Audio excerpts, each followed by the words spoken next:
There is a house in a small Austrian border town. It sits on a narrow, shop-lined street, unremarkable in every architectural sense. Cream-colored plaster walls, a modest facade, the kind of building you would walk past without once pausing. For most of the 20th century, people made pilgrimages to it, not to celebrate anything, but to understand, or perhaps to try to understand, how ordinary places produce extraordinary catastrophe. The Austrian government, after decades of deliberation, eventually decided to convert that house into a police station. The debate that decision sparked says everything about how human beings still wrestle with this story more than 80 years after it ended. That house is in Braunau am Inn, and on the 20th of April, 1889, a child was born inside it. This documentary is not a monument. It is not a celebration, and it is emphatically not a justification of anything that follows.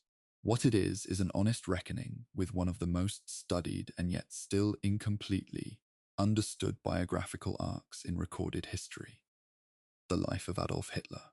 From a crying infant in an Austrian border town to the ruins of a Berlin bunker 55 years later, we will not skip the uncomfortable parts.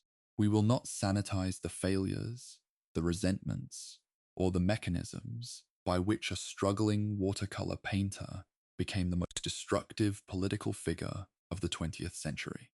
But we will be precise, we will be fair to the record, and where the historical record is genuinely contested, where historians actually disagree, where archive documents contradict each other, where memory and propaganda blurred together, we will tell you that too. Because the history of Hitler is also a history of how myths are manufactured, how failure is repackaged as destiny, and how nations in crisis make choices they spend generations trying to explain. Settle in. This is a long story. It deserves the time. If this kind of deep historical documentary is what you come here for, the kind that does not rush, that does not flatten complexity into a 10-minute clip, then subscribe now and ring the notification bell. There are 15 chapters in this series. Every one of them has been assembled from verified historical sources. No fabrication, no dramatization beyond what the record supports. Just history told properly. Chapter 1. The Border Town Child. Braunau am Inn and the World That Made Him. There is something almost deliberately ironic about the geography of Adolf Hitler's birth.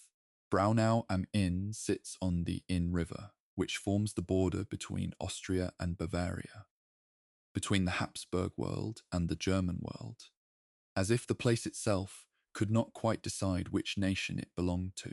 For a man who would spend his entire political life obsessed with the question of German nationhood and the unification of German-speaking peoples, being born on a literal border carries a weight that no novelist would dare invent.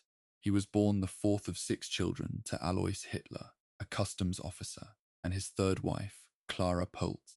Of those 6 children, only Adolf and his younger sister Paula survived into adulthood, the other 4 dying in infancy or early childhood.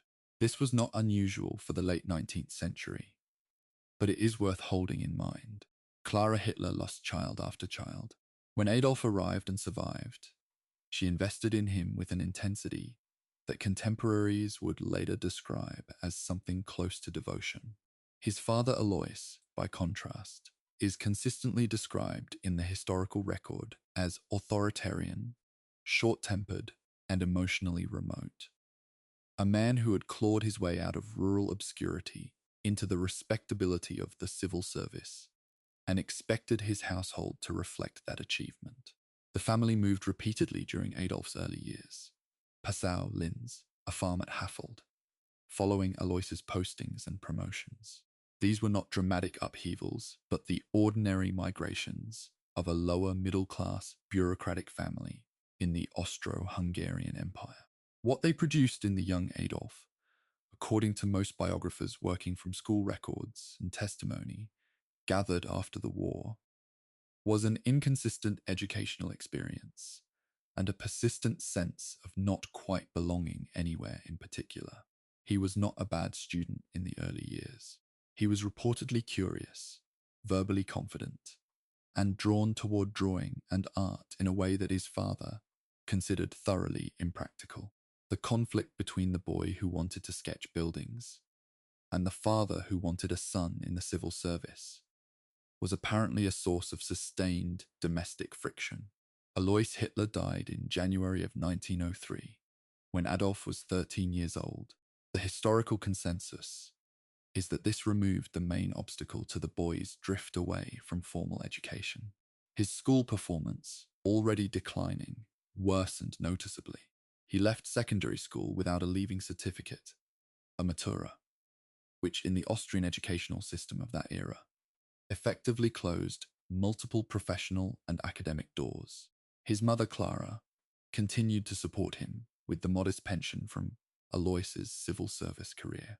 And what Adolf did with that support in the years immediately following was very little that could be called productive. He read, he sketched, he wandered the streets of Linz, developing opinions about architecture and opera, and the great destiny he felt certain awaited him, without taking any particular action to bring that destiny about. Historians who have looked closely at this period, Ian Kershaw's exhaustive biography being the most rigorous English language account, describe a young man who had constructed an internal self-image wildly out of proportion to his actual achievement. He genuinely believed himself to be gifted. He spoke with the authority of an expert on art, music, and architecture to anyone who would listen. He dismissed formal education as unnecessary for a genuine talent, and he planned, with complete seriousness, to go to Vienna and pass the entrance examination for the Academy of Fine Arts, which would validate everything he believed about himself.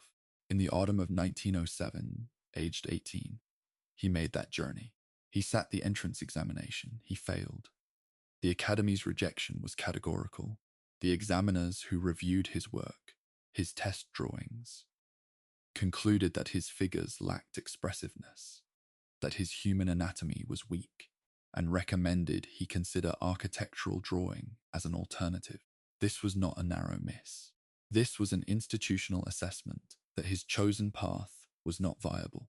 He applied again the following year, in 1908. He failed again. This time, he was not even admitted to the examination proper. His portfolio was screened out before he reached that stage. There is a temptation, in retrospect, to read these rejections as fate turning a wheel, as if the Academy of Fine Arts in Vienna set in motion everything that followed. That is too neat. Thousands of people fail entrance examinations and go on to lead ordinary, sometimes happy lives. What made Hitler's rejections consequential was not the rejections themselves, but the interpretation he placed on them and the specific circumstances into which he now sank. His mother, Clara, died of breast cancer in December of 1907, shortly after his first rejection. He was now genuinely alone. No parents, no certificate, no profession, no income beyond a modest orphan's pension, and what he could earn selling postcards and small watercolor paintings on the streets of Vienna. Vienna in the years between 1908 and 1913 is where historians concentrate enormous analytical attention, and for good reason. It was in Vienna that Hitler first absorbed the political atmosphere of European anti-Semitism, pan-German nationalism, and the anxieties of a multi-ethnic empire coming apart at its seams. The city was extraordinary in that era, a capital of art, music, and philosophy, hosting figures of genuinely world historical significance in virtually every field, and simultaneously a city of intense ethnic and social tension. The mayor of Vienna during much of this period was Karl Lueger, a politician who had built a mass following partly on populist anti-Semitic rhetoric. One of the most successful examples of that particular political formula in pre-war European history. Hitler, sleeping in men's dormitories, selling small paintings, attending the opera when he could afford a standing ticket, absorbed all of it. We should be careful here about what we claim to know and what we are reconstructing. Hitler's own account of his Vienna years, written in Mein Kampf during his imprisonment in 1924, is a heavily self-serving document. He presents Vienna as the crucible of his entire worldview, the place where he arrived as an innocent and departed as a fully formed thinker. Historians treat this account with considerable skepticism.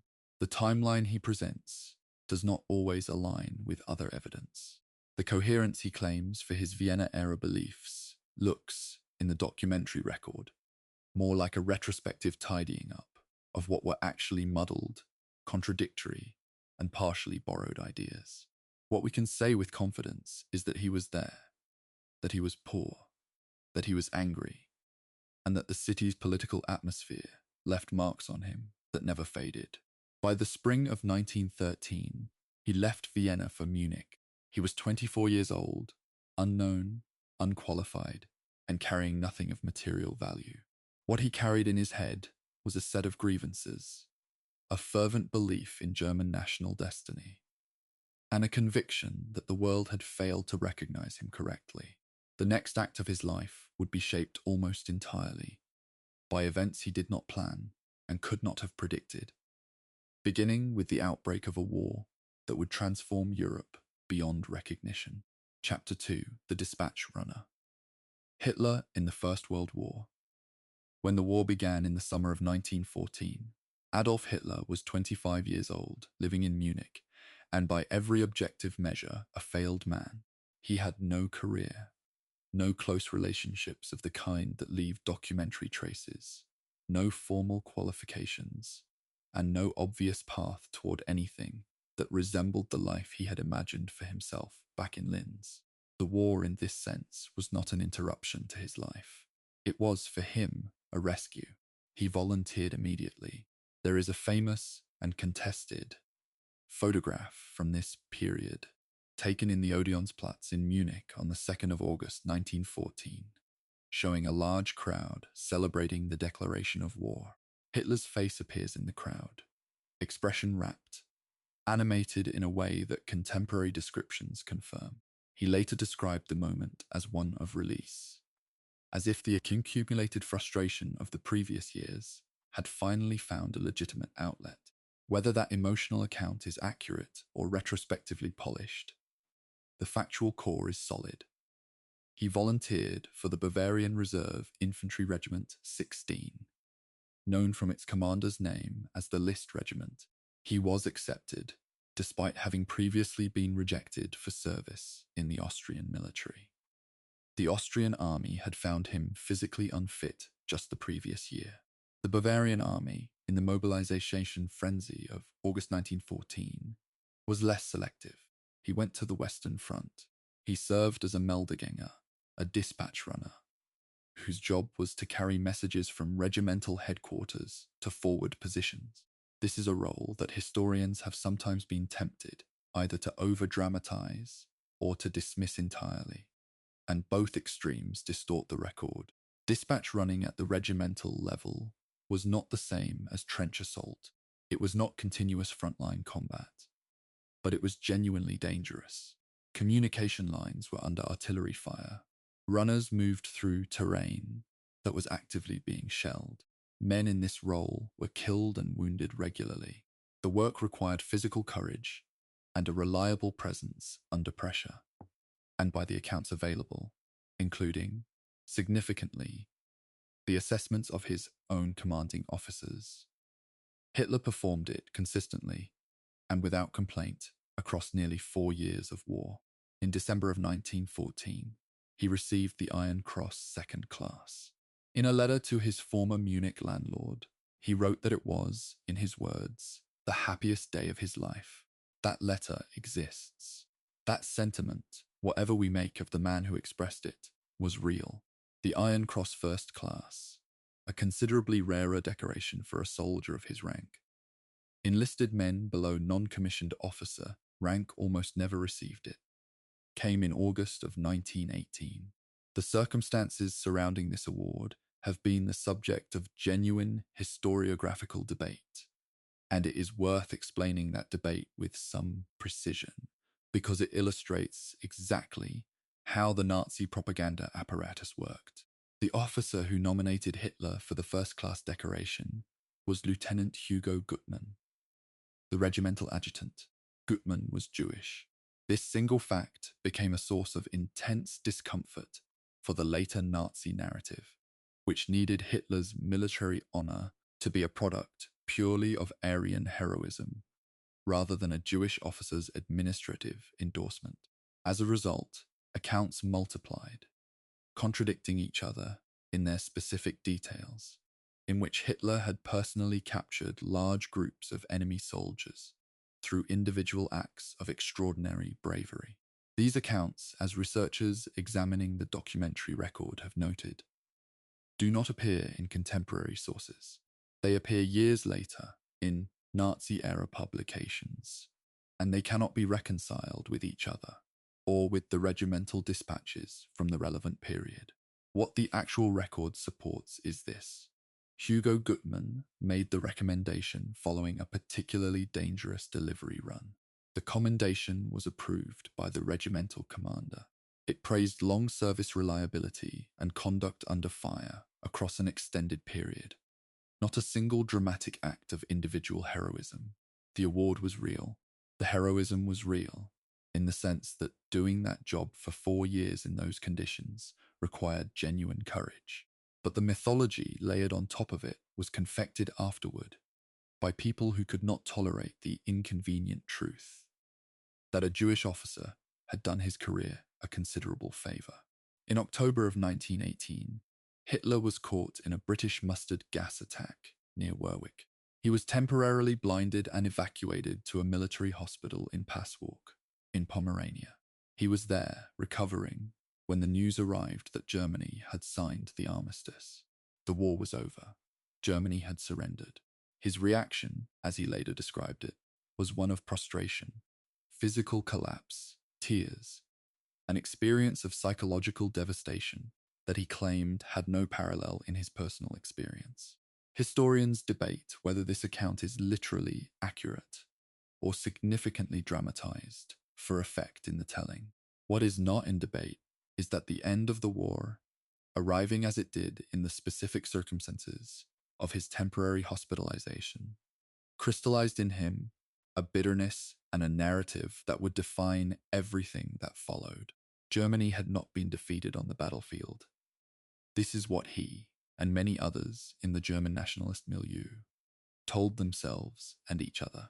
Germany had been betrayed from within, by socialists, by the political left, by those who had never truly believed in the war, and by others whom the anti-Semitic vocabulary of the era named without ambiguity. This narrative, historically known as the Dolchstoßlegende, the stab-in-the-back legend, was factually false. Germany's military situation in the autumn of 1918 was genuinely desperate. The Hindenburg Line had broken. American forces had arrived in massive numbers. The German army's own high command had told the Kaiser that the war could not continue. The surrender was not a political betrayal. It was a military reality. But the legend did not need to be true to be powerful. It needed to be emotionally satisfying to a population that had sacrificed 4 years and more than 1.5 million dead, and that could not process the gap between the sacrifice demanded and the outcome delivered. Hitler absorbed this legend not as a piece of rhetoric, but as a literal truth, and the question of what to do about that truth, how to avenge it, how to reverse it, that question became the engine of everything he did for the next 27 years. Chapter 3. The Agitator. Munich, the Endstab, and a voice that crowds would follow. When Hitler returned to Munich after the armistice, he was 30 years old and he had nothing. No profession, no home of his own, no clear plans. What he had, perhaps, was more important than any of those things. He had found, during the war, that in the company of other soldiers, when the conversation turned to politics and the state of Germany, he could talk, he could hold a room, he could build an argument with a momentum and an emotional force that made people stop what they were doing. and listen. He stayed in the army after the war ended. There was, for a time, nowhere better to be. The German army in the immediate post-war period was running intelligence and monitoring operations on the various political parties and movements proliferating in Munich's chaotic political atmosphere. In September of 1919, Hitler was sent to observe a small meeting of a group calling itself the German Workers' Party, the Deutsche Arbeiterpartei, in a Munich beer hall. He went to watch. He ended up joining. The party had, at that point, a few dozen members, a handful of Deutschmarks in its treasury, and no particular distinction from the dozens of other nationalist groupings that had sprouted across Bavaria in the post-war years. What distinguished Hitler's subsequent involvement was simple and, in retrospect, alarming. He was better at speaking in public than anyone else associated with the organization. He began speaking at party meetings. Crowds that had numbered in the tens grew to the hundreds. By 1920, the party renamed itself the Nationalsozialistische Deutsche Arbeiterpartei, the National Socialist German Workers' Party, the NSDAP, and it was beginning to acquire the characteristics of a genuine political movement rather than a discussion club. The specific content of Hitler's speeches in this period drew from a consistent set of themes: the betrayal of Germany in 1918, the injustice of the Versailles Treaty, the corruption of the Weimar Republic, and the identification of enemies, internal and external, responsible for Germany's degradation. The anti-Semitic content of these speeches was not incidental or occasionally inserted for effect. It was structural. It was the connective tissue that linked the other grievances together, and it resonated in the specific social and political climate of early Weimar Germany, with a constituency that was large, angry, and looking for explanations that matched the scale of what they felt had been done to them. By 1921, Hitler had maneuvered himself into the position of party chairman, displacing the founder, Anton Drexler. The party had by this time acquired a newspaper, the Völkischer Beobachter, a paramilitary wing, the Sturmabteilung, the SA, and a membership that had grown into the tens of thousands. Munich was its base, Bavaria its operating territory, and the specific political circumstances of the early Weimar years. Hyperinflation, French occupation of the Ruhr, political instability in Berlin, its fuel. The hyperinflation crisis of 1923 is worth pausing on because it provided the immediate context for the most dramatic and consequential miscalculation of Hitler's early career.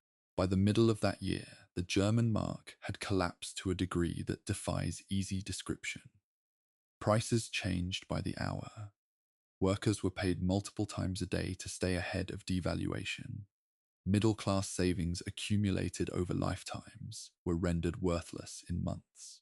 The social and psychological effect of this on the German middle class was profound and lasting, generating a grievance against the Weimar system that went far beyond political disagreement into something closer to existential rage. Hitler saw opportunity in this chaos. By 1923, the NSDAP had roughly 55,000 members. The party had momentum, and events elsewhere in Europe seemed to offer a template. In Italy, the previous year, Benito Mussolini had led his fascist movement on a march to Rome and had been rewarded with the chancellorship. Hitler, watching this, concluded that a similar action in Munich, seizing power at the Bavarian state level and then marching on Berlin, was not merely possible but achievable. He miscalculated badly on virtually every element of that plan. On the night of the 8th of November, 1923, Hitler and approximately 600 SA members burst into a meeting being held at the Bürgerbräukeller, a large beer hall in Munich. The meeting was attended by the Bavarian State Commissioner, Gustav von Kahr, and other senior Bavarian officials. Waving a pistol, Hitler declared a national revolution and attempted to coerce Kahr and the others into supporting his planned march. They appeared to agree under duress, and Hitler, in what would prove to be a catastrophic misjudgment, let them leave. Carr spent the night calling in police and army reinforcements. The following morning, the 9th of November, Hitler led a column of approximately 2,000 marchers through Munich toward the city centre. They were met by a police cordon.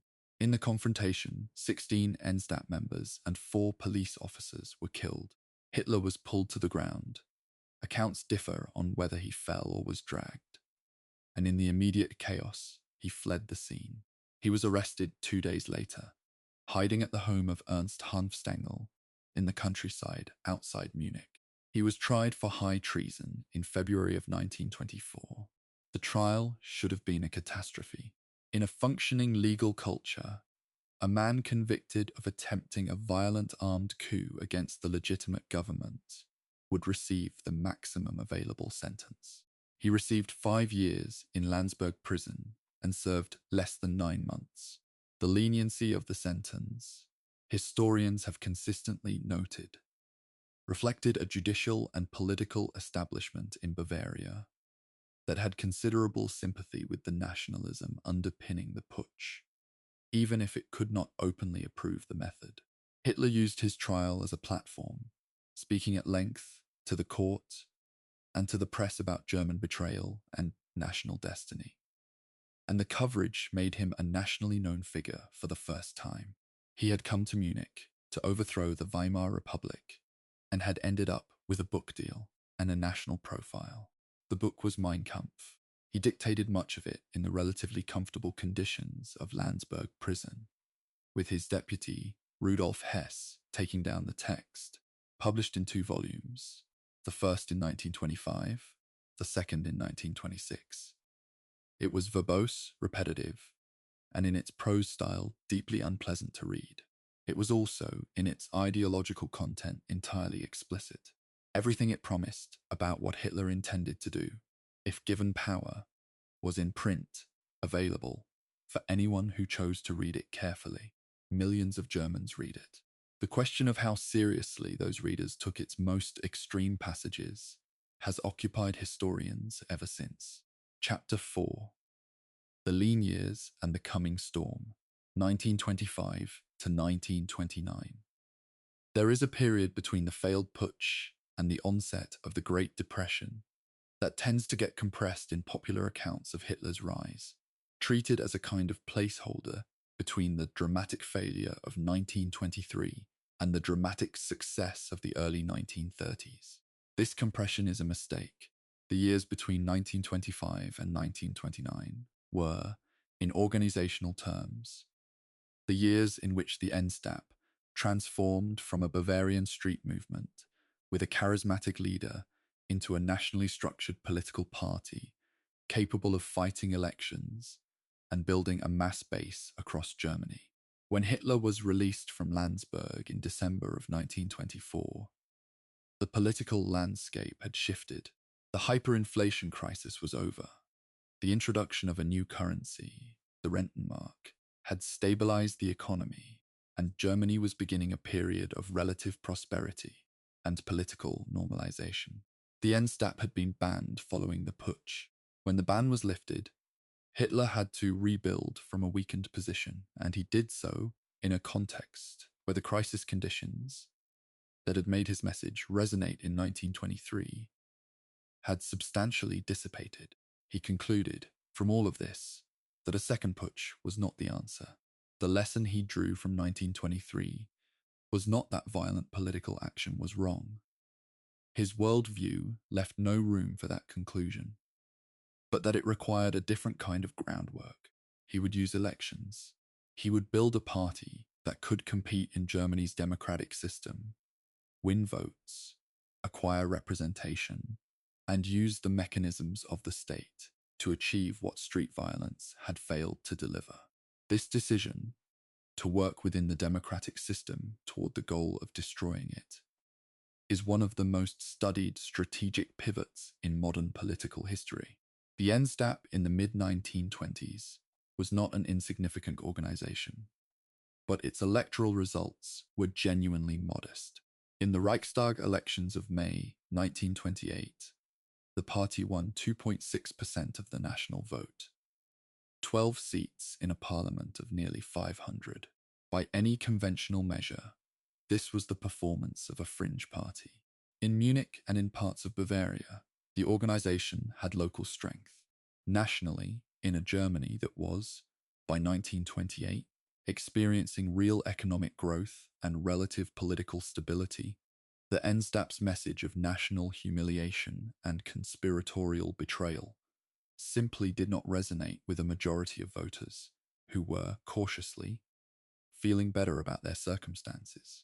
What Hitler understood, and what the party's internal discussions during these lean years reflected, was that the NSDAP needed to expand beyond its urban Bavarian base. Under the organizational management of Gregor Strasser, the party extended its regional structure across Germany, building local chapters, establishing a presence in communities that had previously had no NSDAP organization at all. This was patient, unglamorous political work, and it is often overshadowed by the dramatic events at the top of the movement. But it was this infrastructure, the thousands of local party officials, the regional newspapers, the network of speakers and organizers, that made the explosive growth of the early 1930s physically possible. The SA remained a significant element of the party's public identity throughout this period. These were the uniformed, marching, brawling street forces of the movement, men drawn overwhelmingly from the unemployed, the demobilized veterans, the economically displaced young men who found in the organization a structure, a uniform, a sense of belonging, and a legitimate outlet for the aggression that peacetime civilian life provided no framework for. Their violence was directed primarily at political opponents, communists and social democrats, in the kind of street confrontations that became a routine feature of Weimar political life. Weimar Germany's democracy was, it is worth stating plainly, genuinely fragile. Its constitution was not well designed for political stability. Proportional representation produced coalition governments of extraordinary complexity. The emergency powers provisions of Article 48 allowed the president to govern by decree under sufficiently broad definitions of crisis, and the political culture had not had time, in the 15 years since the Republic's founding, to develop the institutional habits and popular loyalties that give democracies their resilience. These structural weaknesses did not make the NSDAP's eventual success inevitable, but they made it more possible than it would have been in a more robust democratic system. Then, in October of 1929, the Wall Street crash happened. Within months, the ripple effects were reaching Germany. American banks and investors began calling in the short-term loans on which Germany's post-inflation economic recovery had been substantially built. Credit contracted, businesses failed. Unemployment, which had been falling, began to climb with a speed that shocked even the economists who had been predicting trouble. By the spring of 1930, Germany had more than 3 million unemployed. By 1932, that number would exceed 6 million, roughly 1 in 3 German workers. The conditions of 1923 had returned, but worse, and this time nationally distributed, rather than concentrated in a single hyperinflation crisis. And this time, the NSDAP was not a disorganized beer hall movement of 55,000. It was a nationally structured party with offices in every major city, a disciplined propaganda apparatus, a uniformed street force, and a leader whose speaking abilities had, in 14 years of practice, been refined to a genuine and terrifying effectiveness. In the Reichstag elections of September 1930, the NSDAP won 18.3% of the national vote, 107 seats. From 12 seats to 107 in 2 years, the lean years were over. Chapter 5. The Appointment. How a Democracy Handed Over Its Keys. The period between the September 1930 election result and the 30th of January 1933 is one of the most intensively studied in modern political history, and one of the most instructive about the specific mechanisms by which democratic systems can be dismantled from within. Understanding it requires holding several things in mind simultaneously. The economic catastrophe driving voter behavior, the strategic calculations of conservative political elites who believed they could use and then contain Hitler, and the specific constitutional and institutional features of the Weimar Republic that made what happened possible. Hitler did not seize power, he was appointed to it. This distinction matters enormously and is sometimes lost in the dramatic framing of what followed. On the 30th of January 1933, the 85-year-old President Paul von Hindenburg, a conservative military hero of the First World War, who had previously refused to appoint Hitler to any government position and had reportedly expressed considerable contempt for him, signed the papers making Adolf Hitler Chancellor of Germany. The men around Hindenburg, the conservative politician Franz von Papen, foremost among them, had persuaded the old president that Hitler could be managed, that they could harness the NSDAP's mass electoral support while keeping the actual levers of power in the hands of the traditional conservative establishment. Von Papen reportedly told associates that he had engaged Hitler, that within 2 months they would have squeezed him into a corner. This assessment was among the most consequential misjudgments in political history. The NSDAP had won 37.4% of the national vote in the July 1932 election, its peak performance under genuinely free electoral conditions. That was not a majority. It was not even close to a majority. In November 1932, the party's share had actually fallen to 33%, and there were serious discussions within the party about its financial difficulties and the possibility that the movement had peaked.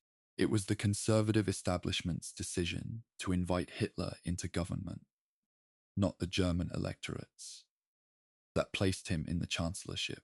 Once there, he moved with a speed and a tactical clarity that his underestimators had failed to anticipate. The Reichstag fire of the 27th of February, 1933, a still disputed event in which the Reichstag building in Berlin was set alight, with a young Dutch communist named Marinus van der Lubbe arrested at the scene, provided the immediate pretext.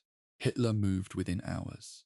The following day, the 28th of February, President Hindenburg signed the decree for the protection of the people and the state, known subsequently as the Reichstag Fire Decree, which suspended the civil liberty protections built into the Weimar Constitution: freedom of speech, freedom of the press, freedom of assembly, protections against arbitrary detention.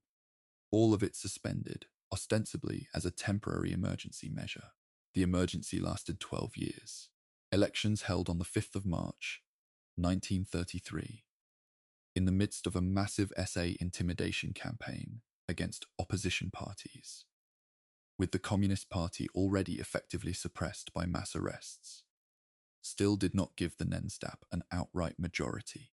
The party won 43.9% of the vote, sufficient, combined with its nationalist coalition partner, the DNVP, to form a majority government, but not the overwhelming popular mandate the regime's propaganda subsequently claimed.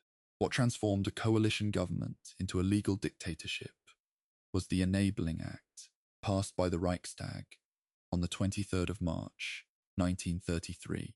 The full formal title of this law was the Law to Remedy the Distress of the People and the Reich.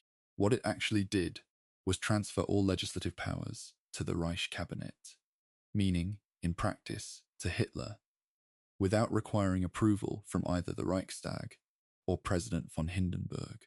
It was passed by a vote of 444 to 94. The 94 votes against came entirely from the Social Democrats, the only party that stood up.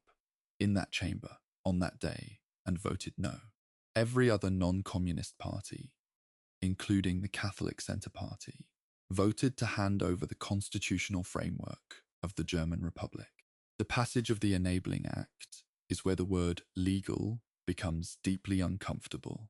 Technically, within the letter of the Weimar Constitution, the act was passed according to prescribed procedures, though the atmosphere of SA intimidation surrounding the Reichstag building on the day of the vote makes any straightforward claim of free parliamentary decision-making rather difficult to sustain. Historians continue to debate exactly where, on the spectrum between legitimate constitutional amendment and coerced capitulation, the vote should be placed. What is not in debate is what it produced. A Germany in which Adolf Hitler could now enact laws that violated the constitution without needing anyone's permission. The remaining institutional obstacles were cleared with similar efficiency. The individual German states were brought under direct Reich control in March and April. Trade unions were dissolved in May, their assets seized, their leaders arrested. All political parties other than the NSDAP were banned by the summer of 1933.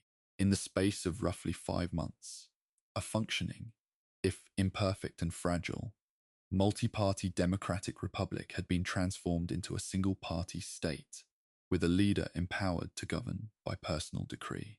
What made it possible was not merely Hitler's tactical brilliance, though that was real. It was also the failure of the institutions that should have resisted. The courts that did not strike down the emergency decrees. The churches that issued cautious statements rather than direct opposition. The military that stood aside. The conservative politicians who convinced themselves they remained in control. The German democracy did not fall to a coup. It was handed over, piece by piece, by people who believed the surrender was temporary, and the man receiving it was manageable. They were wrong. Chapter 6, The Führer. Consolidating Total Power, 1933 to 1935. There is a difference between holding an office and exercising power, absolutely, and the gap between those two states is precisely where the story of 1933 to 1935 plays out. Hitler had the chancellorship, he had the Enabling Act, he had, effectively, the legislative function. What he did not yet have was unchallenged control over the institutions most capable of resisting him. The traditional conservative establishment around President Hindenburg and the German military. Closing that gap was the work of the next 18 months. The most dramatic single event in this consolidation was what became known as the Night of the Long Knives. A purge conducted on the night of the 30th of June, 1934, and extending through the following day. The primary target was the SA and its chief of staff, Ernst Röhm. The SA by this point numbered in the millions, a vast paramilitary organization that had been the street muscle of the Nazi movement since its earliest years. Röhm and many of the SA's senior figures were genuinely committed to the socialist component of National Socialism. They wanted a second revolution, a restructuring of the German economy and society that would go further than the political changes already achieved. And they wanted the SA to absorb and replace the traditional German military. This position put them in direct conflict with three groups whose support Hitler considered essential. The traditional military establishment, which had no intention of being replaced by Röhm's brown shirts. The industrial and business interests, whose cooperation Hitler needed for rearmament, and the SS under Heinrich Himmler, which had its own institutional reasons for wanting the SA cut down to size. When Hitler moved against the SA, he was not acting from sentimentality or reluctance. He was making a calculated choice about which power base was more useful to his long-term goals. The SS carried out the killings. On the night of the 30th of June, SA leaders across Germany were arrested, and in most cases, shot. Röhm himself was initially arrested and then shot in his prison cell, according to the historical record. after he refused to take his own life when given the opportunity. The precise number of people killed in the purge is uncertain. Estimates range from approximately 85, the figure cited in some official records, to several hundred when broader political opponents swept up in the purge are included. Among those killed were individuals who had no connection to the SA at all, including former Chancellor Kurt von Schleicher and his wife, killed at their home. The army, the traditional Reichswehr, watched this happen and drew its own conclusions. A regime that would murder its own political allies with such clinical efficiency was one to be accommodated, not confronted. The army's silence in the face of the Night of the Long Knives was a form of collaboration, and everyone involved understood it as such. Hitler had demonstrated that no institutional loyalty, no history of service, no prior relationship protected anyone who was perceived as a threat or an obstacle. The lesson was absorbed. President Hindenburg died on the 2nd of August, 1934. He was 86 years old, and he had been in declining health for months. The day before his death, on the 1st of August, the Reich cabinet passed a law merging the offices of Chancellor and President, to take effect immediately upon Hindenburg's death. Hitler thus became simultaneously head of government, head of state, and, through the new personal oath of allegiance that the military was required to swear, Commander-in-Chief of the Armed Forces. That oath deserves specific attention because it was not an oath to Germany, or to the German state, or to the German constitution. It was a personal oath to Adolf Hitler by name. The wording bound every member of the armed forces to unconditional obedience to the Führer and Chancellor of the German Reich. This was constitutionally and historically extraordinary. Military oaths in the Weimar period had been sworn to the Constitution. The substitution of a personal oath to a specific individual was a deliberate dismantling of the institutional independence of the military, and it would prove, in the years that followed, a significant psychological and legal obstacle for officers who might otherwise have found ways to resist. By the end of 1934, Hitler's internal consolidation of power was essentially complete. There was no organized internal opposition left with the means or the protected space to act. The political parties were gone. The trade unions were gone. The SA had been decapitated. The traditional conservative establishment that had imagined it could control Hitler had been reduced to spectators. The military was bound by personal oath. The courts had been aligned with the regime's requirements. The press was under coordinated control, and Hindenburg, the last figure whose institutional prestige and constitutional position had imposed any visible constraint on Hitler's behavior, was dead. What remained to be built was the ideological and institutional architecture of the Nazi state in its fully mature form.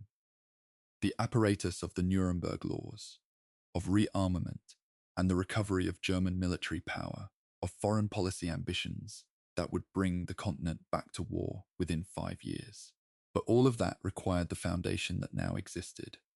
A single man who held, without meaningful constraint, the legislative, executive, military, and judicial authority of a major European state. The political analysts of the 1930s, who described what Hitler had achieved as a totalitarian form of government, were using a new word for something that was genuinely, in its completeness, new.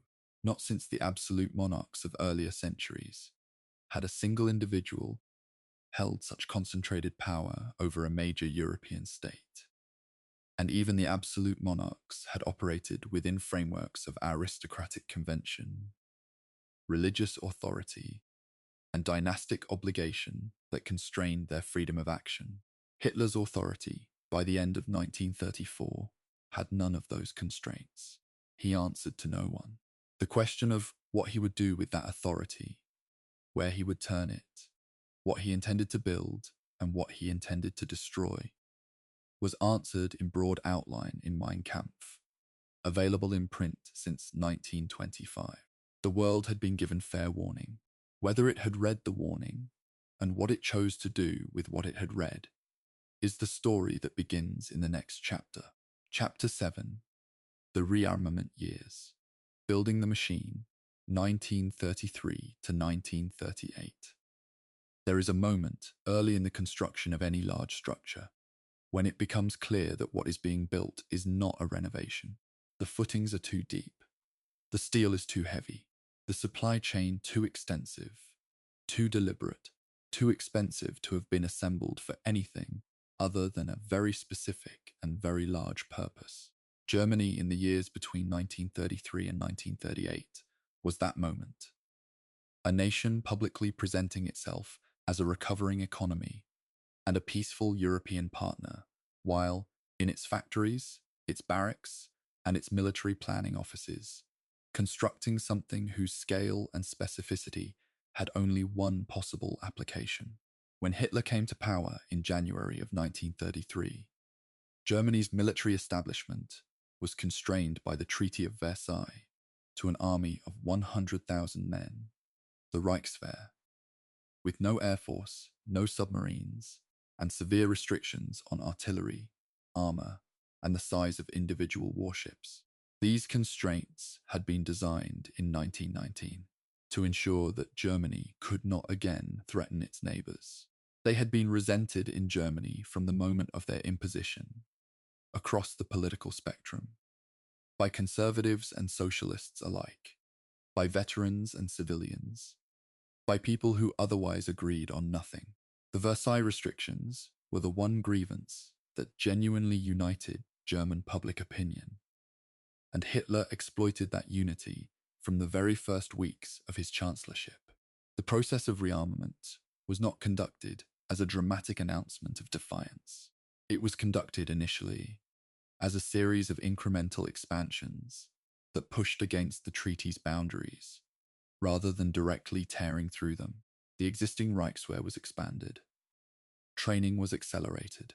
The prohibited general staff functions were carried out under disguised institutional names. Aviation, officially banned for military purposes, was developed through a network of civilian flying clubs, and then in March of 1935, announced as the Luftwaffe, the new German Air Force, in a public declaration that ripped away the pretense entirely. The formal reintroduction of conscription followed in the same month. Germany was rearming openly now, and the Versailles powers, Britain, France, the League of Nations, watched, protested diplomatically, and did not act in any material way to stop it. The economic architecture of rearmament is worth examining specifically because it shaped the timing of everything Hitler subsequently did. The man most responsible for its mechanics was Hjalmar Schacht, the president of the Reichsbank and the economics minister, a financial technician of genuine brilliance who had no ideological commitment to Nazism, but an enormous enthusiasm for the practical challenge of financing a massive rearmament program in a country with limited foreign exchange reserves.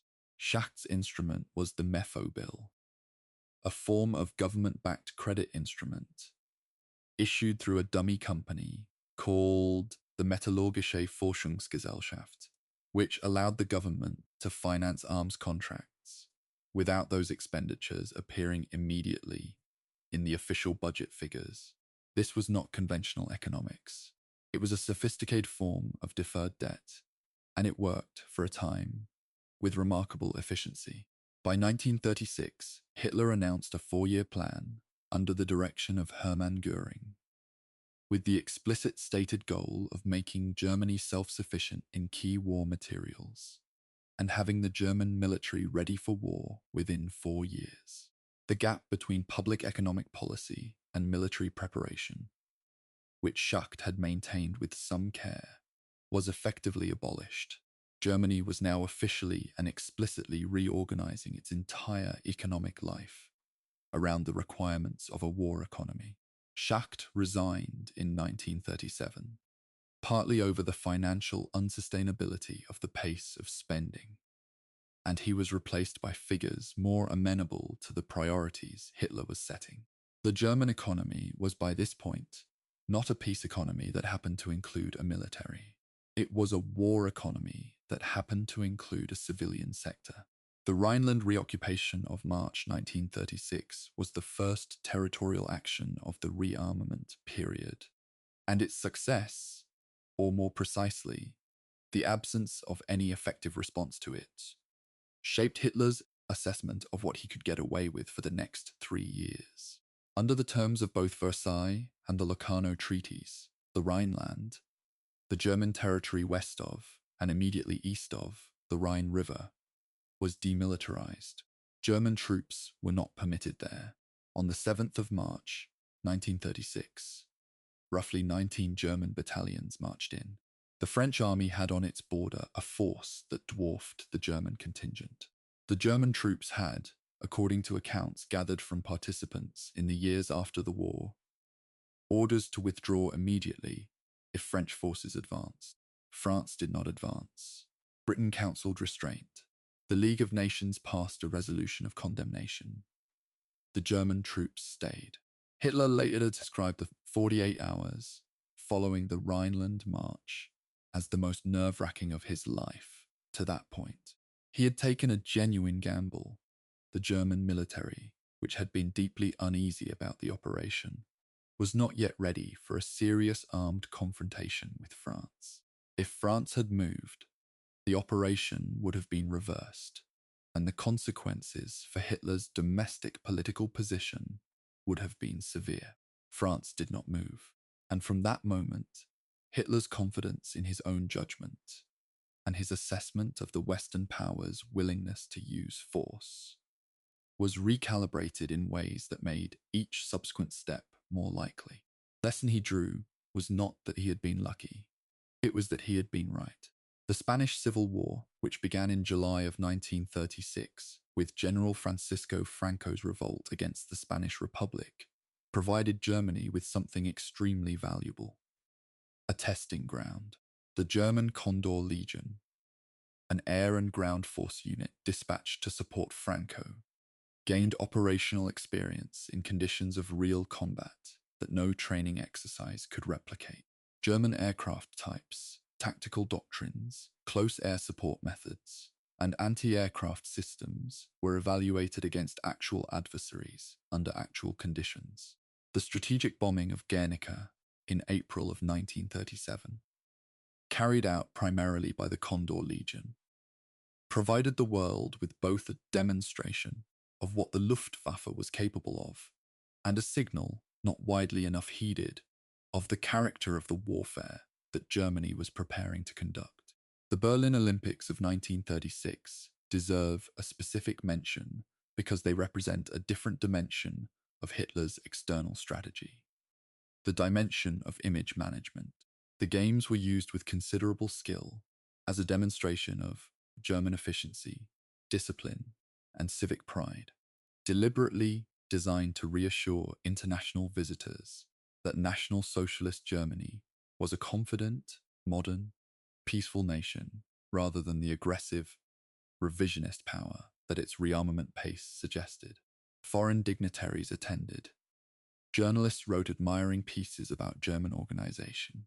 The most visible athlete of the Games was the American Jesse Owens, whose 4 gold medals comprehensively complicated the racial ideology that Nazi Germany was simultaneously propounding, a complication that the regime's propaganda apparatus managed by simply not discussing it. By the autumn of 1937, Hitler was articulating, in private meetings with his Zietner military and diplomatic officials, a time frame for achieving his territorial goals that was more accelerated than his military commanders were comfortable with. At the meeting recorded in what historians call the Hossbach Memorandum, named for the adjutant who transcribed it, Hitler indicated that the questions of German living space and the incorporation of Austria and Czechoslovakia should be resolved, at the latest, by the early 1940s, and possibly earlier. The military commanders present raised significant concerns about Germany's readiness for the potential consequences. Several of those commanders were replaced in the following months. The planning continued. 1937 ended with Germany rearmed beyond anything the Versailles Treaty had contemplated, allied formally with Italy and Japan through the Anti-Comintern Pact, diplomatically isolated only in its own estimation, and with a leadership that had processed every success of the previous 4 years as confirmation that aggression, applied with tactical nerve, would yield results without triggering the military confrontation that would test Germany's rebuilt but still incomplete war machine. Whether that processing was accurate analysis or motivated reasoning was about to be tested against something considerably harder than an unmanned treaty clause. Chapter 8: Anschluss and the Sudeten Crisis. The Art of the Ultimatum, 1938. In the study of how major wars begin, there is a category of event that historians sometimes call the threshold action. The moment where the accumulation of smaller violations crosses into a qualitatively different kind of confrontation. The year 1938 was that threshold, crossed twice, and the crossing of it twice, without serious consequence, produced in the German leadership a confidence about a third crossing that proved catastrophically miscalculated. Understanding 1938 is, in some ways, understanding everything that follows. Austria first. The incorporation of Austria into Germany, the Anschluss, was, in terms of Hitler's stated ideology, the oldest item on his agenda. Mein Kampf opens with the declaration that German Austria must return to the great German motherland. This was not a new strategic objective improvised in response to circumstances. It was the original ambition, stated publicly a decade and a half before it was achieved. Austria was the country of his birth, German-speaking, with a substantial pan-German political tradition, and its absorption into the Reich was the foundational act of the territorial program Hitler had been describing since the early 1920s. The Austrian Chancellor Kurt Schuschnigg was summoned to Hitler's mountain retreat at Berchtesgaden in February of 1938 and subjected to an extended confrontation in which Hitler demanded the legalization of the Austrian Nazi Party and the appointment of Austrian Nazis to key cabinet positions. Schuschnigg, facing what were effectively ultimata backed by the implicit threat of German military action, eventually agreed. He then returned to Vienna and, in a decision that demonstrated both personal courage and profound political miscalculation, announced a plebiscite, a public vote, on Austrian independence, scheduled for the 13th of March. This was not what Hitler had planned for, and the possibility that a genuine popular vote might produce a majority for Austrian independence was not one he was prepared to accept. German pressure mounted immediately. Schuschnigg was told that the plebiscite must be cancelled and that he must resign. On the 11th of March, 1938, he capitulated and resigned. His final radio address to the Austrian people, in which he announced the resignation under duress, and stated that he was yielding to force in order to avoid bloodshed, was broadcast that evening. German troops crossed the Austrian border on the morning of the 12th of March. The reception they received in many parts of Austria, crowds, flowers, apparent enthusiasm, was genuine, though it coexisted with the immediate violent persecution of Austrian Jews and political opponents that began simultaneously. On the 13th of March, a law was proclaimed declaring Austria a province of the German Reich. The international response followed what had become, by 1938, a depressingly reliable pattern. Britain and France protested diplomatically. The League of Nations was convened. Statements were issued. Nothing material happened. Italy, which had in 1934 mobilized troops to the Brenner Pass in response to an earlier Nazi attempt at Austrian destabilization, did nothing. Mussolini and Hitler had by now formalized their partnership, and the Brenner Pass remained quiet. Within the German Reich, The Anschluss was presented as a triumph of national self-determination, the restitution of an ancient wrong, the natural completion of what the peacemakers at Versailles had prevented. The propaganda was, in some measure, accurate, and its partial accuracy was precisely what made it so effective and so difficult for the democratic powers to oppose without appearing to contradict their own stated principles. Czechoslovakia was a different and considerably more complex problem. The Czechoslovak Republic, created at Versailles from the ruins of the Habsburg Empire, contained within its borders a substantial German-speaking minority. The Sudeten Germans, concentrated primarily in the western borderlands of Bohemia and Moravia. These borderlands were also where the Czechoslovak state's formidable fortification system was located, a defensive network that military planners of the era regarded as genuinely serious. Czechoslovakia had mutual defense treaties with France and with the Soviet Union. It had a functioning democracy and an army of real capability. Taking Czechoslovakia was not the same proposition as taking Austria. Hitler's approach was characteristically indirect. The Sudeten German Party, under Konrad Henlein, was directed, in instructions that the historical record confirms were given, to make demands of the Czechoslovak government that were deliberately calibrated to be unacceptable, so that no negotiated settlement could diffuse the crisis before it reached the point Hitler required. As the summer of 1938 progressed, the manufactured crisis escalated. German troop concentrations on the Czech border grew, and the British and French governments, their intelligence services providing increasingly alarming assessments of German military readiness, their own rearmament programs still incomplete, began searching with mounting desperation for a diplomatic solution that would not require them to fight. That search produced Munich, the conference of the 29th of September, 1938, at which British Prime Minister Neville Chamberlain, French Premier Édouard Daladier, Mussolini, and Hitler agreed to the cession of the Sudetenland to Germany, has been one of the most debated episodes in 20th century diplomatic history. The word appeasement, which described the British and French strategy of accommodating German demands rather than confronting them militarily, acquired at Munich a toxic connotation that it has never fully shed. Chamberlain returned to London, waved a piece of paper, and spoke of peace in our time. The phrase became a definition of self-deception.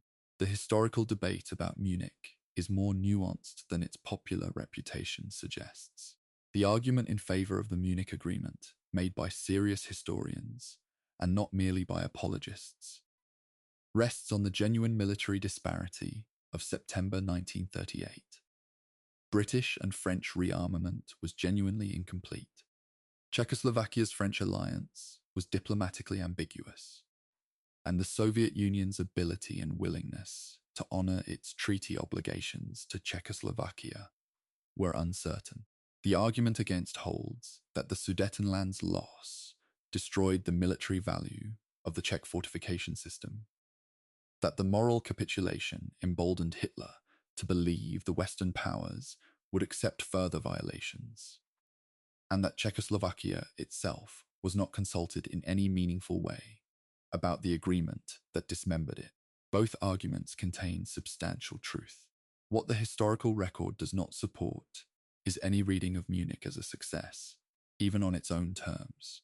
Hitler had told his military commanders, in private, before Munich, that he had hoped Chamberlain would not come, that he had wanted the military confrontation with Czechoslovakia, not the diplomatic settlement. He was contemptuous of Chamberlain. The men around him recorded that he came away from Munich, not grateful but angry. Angry that his war had been negotiated away. This is a remarkable thing to record about a head of government who had just achieved, without firing a single shot, the annexation of roughly 30% of a neighboring country's territory. But it is precisely what the available evidence indicates. He had wanted the war. Munich gave him the territory without the war, and he regarded that as an incomplete result. On the 15th of March, 1939, German troops occupied the remainder of Czechoslovakia, the Bohemian and Moravian lands that the Munich Agreement had not transferred, and that contained no significant German-speaking population at all. This act was different in kind from everything that had preceded it.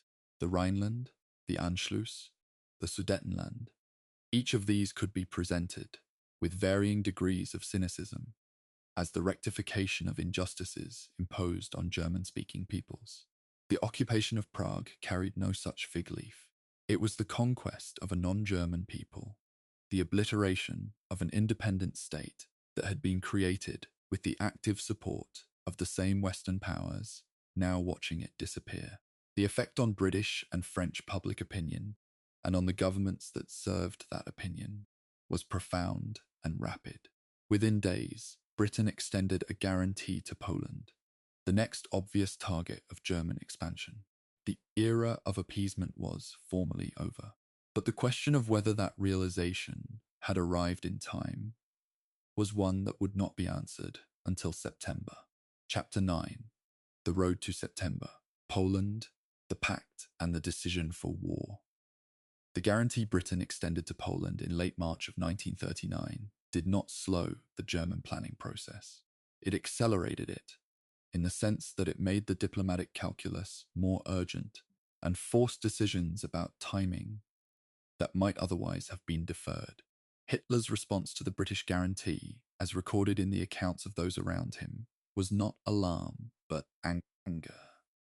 A characteristic anger at being constrained, at having a line drawn that he had not drawn himself, at the suggestion that his freedom of action had limits imposed by others.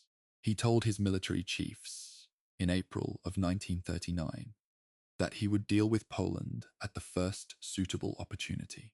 The word suitable carried the operational weight of an entire planning staff. Poland's position in Hitler's territorial program was determined by two overlapping considerations. The first was the Danzig question and the Polish corridor, the strip of territory that had been awarded to Poland at Versailles to give it access to the Baltic Sea, separating East Prussia from the rest of Germany. Danzig, a predominantly German-speaking city at the mouth of the Vistula River, had been made a free city under League of Nations protection, rather than assigned to either Germany or Poland. These were genuine post-Versailles grievances that resonated broadly in Germany, and they provided Hitler with the same kind of publicly presentable rationale that the Sudeten question had provided in 1938. But the second consideration went further, and was not, in its essence, about correcting the injustices of Versailles at all. It was about Lebensraum, living space, the eastward territorial expansion that Hitler had described in Mein Kampf, and that required the conquest and colonization of Eastern European territory on a scale that had nothing to do with border adjustments, and everything to do with an explicitly racial vision of German eastward expansion. The Soviet dimension of the 1939 crisis was the most startling diplomatic development of the entire interwar period, and its announcement on the 23rd of August, 1939.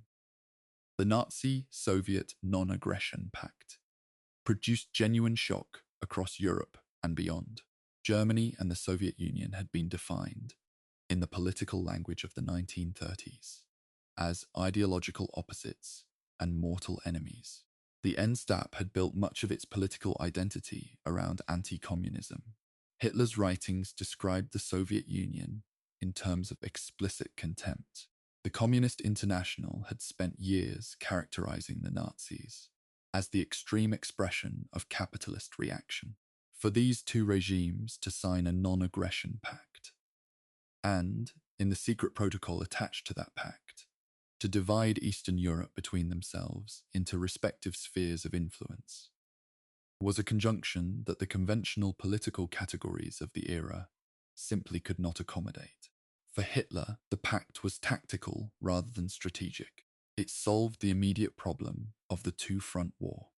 a war simultaneously against Western powers in the West and the Soviet Union in the East that had destroyed Germany in the First World War, and that German military planners regarded with dread. With a Soviet non-aggression agreement in place, Germany could concentrate its forces against Poland without having to worry about its eastern flank, and then deal with Britain and France from a position of geographic concentration.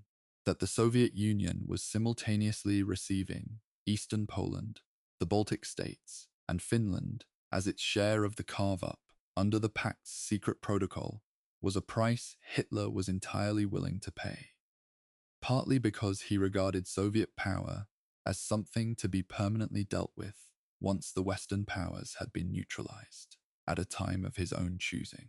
The pact was, in this reading, a postponement rather than a settlement. Stalin's motivations are worth a brief moment of attention, because they are often reduced to simple miscalculation in retrospect, and that reduction misses important complexity. The Soviet Union had spent the spring and summer of 1939 attempting to negotiate a mutual security arrangement with Britain and France that would have created a defensive alliance against German aggression. Those negotiations failed, partly through British and French reluctance to commit to a specific military convention, partly through mutual suspicion on all sides, and partly through the specific problem of Poland, whose government was not willing to permit Soviet troops to transit Polish territory in the event of a German attack. When the Western negotiations collapsed, Stalin turned to the German offer. He was buying time to rebuild a Red Army that had been eviscerated by the purges of 1937 and 1938, which had removed most of its senior commanders. Whether that time was used effectively is a question that the events of 1941 would answer brutally. On the 1st of September 1939, German forces crossed the Polish border on a front extending from the north, west, and south. The German order of battle was concentrated into two major army groups. Army Group North, striking from Pomerania and East Prussia. Army Group South, advancing from Silesia and Slovakia. The campaign that followed was the first operational test of the combined arms doctrine. Armor, motorized infantry, and close air support working in integrated coordination that German military planners had been developing and refining through the 1930s, drawing on the theoretical work of figures including Heinz Guderian, whose writing on armored warfare had laid out many of the principles now being applied in practice. Britain and France declared war on Germany on the 3rd of September, 1939. The declarations came following a British ultimatum to Germany to halt the Polish invasion, which expired without response. For Hitler, the British and French declarations represented the one outcome he had hoped, based on the Munich precedent and on his assessment of British and French political will, to avoid. He had expected, or at least hoped, that a fait accompli in Poland would be accepted as similar fait accompli had been accepted before. He had miscalculated. The war he had wanted against Poland had turned into the wider European war that his military planners had consistently warned him. Germany was not yet ready to fight to a successful conclusion. Whether Hitler actually feared the Western war at this point, or whether he believed it could be resolved quickly on the Western Front after Poland was settled, is a question the historical record does not answer with complete clarity. What the record shows is that the German response to the British and French declarations was not panic. Planning for operations in the West, already in outline form, was accelerated, and the Polish campaign proceeded without any slackening of pace. Warsaw, subjected to sustained bombardment, fell on the 27th of September, 1939. The Soviet Union, acting on the secret protocol of the Pact, invaded Poland from the east on the 17th of September. The Polish state was extinguished within weeks. The fate of Poland and its people in the months and years that followed the September campaign falls outside the strict military narrative and demands acknowledgement, precisely because it does not fit neatly into any operational chapter. The German occupation of Poland was not a conventional military administration. It was, from its earliest weeks, a system of racial classification, mass arrest, and deliberate destruction of the Polish educated and professional classes. Teachers, priests, lawyers, officers, that the German security apparatus had identified as the human infrastructure of Polish national identity. These actions were not accidental, not the chaotic excess of an undisciplined army, not something that happened despite German policy. They were German policy, coordinated by the SS and the Einsatzgruppen, mobile killing units, operating under explicit instructions. What began in Poland in the autumn of 1939 was a process whose logic and whose scale would unfold over the next 6 years. The winter of 1939 to 1940, the period that came to be called the phony war in British usage, was a strange interlude. France and Britain had declared war. They had not attacked. German forces in the west waited behind the Siegfried Line, while France deployed behind the Maginot Line, and both sides watched each other without major action. There was a brutal war in Finland, where the Soviet Union invaded in November 1939 and encountered astonishing Finnish resistance before eventually prevailing through mass weight of numbers in the spring of 1940. There were naval engagements, German operations in Norway and Denmark in April 1940, but on the primary Western Front, the main event had not yet begun. In the spring of 1940, it would begin with a speed and a violence that would stun a watching world. Chapter 10, The Fall of France. 46 days. That changed everything. There is no adequate short summary of what happened in France in the spring and early summer of 1940.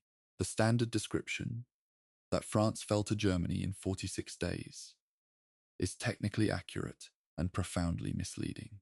It conveys speed without conveying the specific operational reasons for that speed. And those reasons matter enormously, because they are frequently misrepresented. France was not defeated because the French were cowardly. It was not defeated because French soldiers did not fight. It was defeated because a specific operational plan was applied against a specific weakness in the Allied defensive disposition, and because the speed of mechanized movement outpaced the ability of Allied command and communication systems to respond effectively. The difference between those explanations is not merely academic. It is the difference between a lesson that history teaches accurately and one that it teaches with dangerous imprecision. The Allied strategic plan for the defense of France rested on an assumption, endorsed by both French and British senior commanders, about where the main German attack would come. The assumption was that Germany would attack through Belgium, as it had in 1914, driving through the Belgian plain toward the Channel coast, and then pivoting south. In anticipation of this, the best Allied mobile forces were positioned to advance into Belgium upon a German attack and meet the German thrust on Belgian soil. The plan was conventional, defensible on its assumptions, and almost entirely wrong about where the decisive blow would fall. The German plan, known as Fall Gelb, case yellow, had originally been conceived along roughly the lines the Allies anticipated, and in its original form, it would likely have produced a campaign of attritional character rather than the catastrophic breakthrough that actually occurred. The revision of the plan, associated primarily with the ideas of General Erich von Manstein, relocated the main operational weight to an entirely different axis, a concentrated armoured thrust through the Ardennes, the hilly, wooded terrain on the border between Luxembourg, Belgium, and France. The Allied planners had assessed as unsuitable for major armoured operations. This assessment was the critical error. The Ardennes was difficult terrain. It was not impassable terrain. And what emerged from it was not what Allied commanders had anticipated. On the 10th of May 1940, Germany launched operations across three simultaneous axes. In the north, Army Group B attacked into Belgium and the Netherlands, generating the expected threat that drew the best Allied mobile forces, including the British Expeditionary Force, northward and eastward into Belgium to meet it. In the centre, Army Group A, containing the largest concentration of armoured forces in the German order of battle, drove through Luxembourg and into the Ardennes. The armoured column was, in the accounts of those who reconstructed its traffic analysis afterward, stacked back roughly 125 kilometres into Germany. A single road-bound column of extraordinary length and, theoretically, extraordinary vulnerability. If Allied air power had found it and struck it consistently in the first 3 days, the operation's outcome might have been different. Allied air power did not find it effectively. The column kept moving. On the 13th of May, German armour crossed the Meuse River at Sedan, the same Sedan where French forces had been catastrophically defeated in 1870. And by the 14th, the breakthrough was clear. Armoured units began moving westward through the gap, not toward Paris, but toward the English Channel, driving to cut off the Allied forces that had advanced into Belgium from their supply lines and their retreat routes. The speed of movement was beyond what French command systems could process and respond to. By the time orders were issued, the situation those orders were designed to address had already changed. By the time counterattacks were organized, the window in which they might have been effective had closed.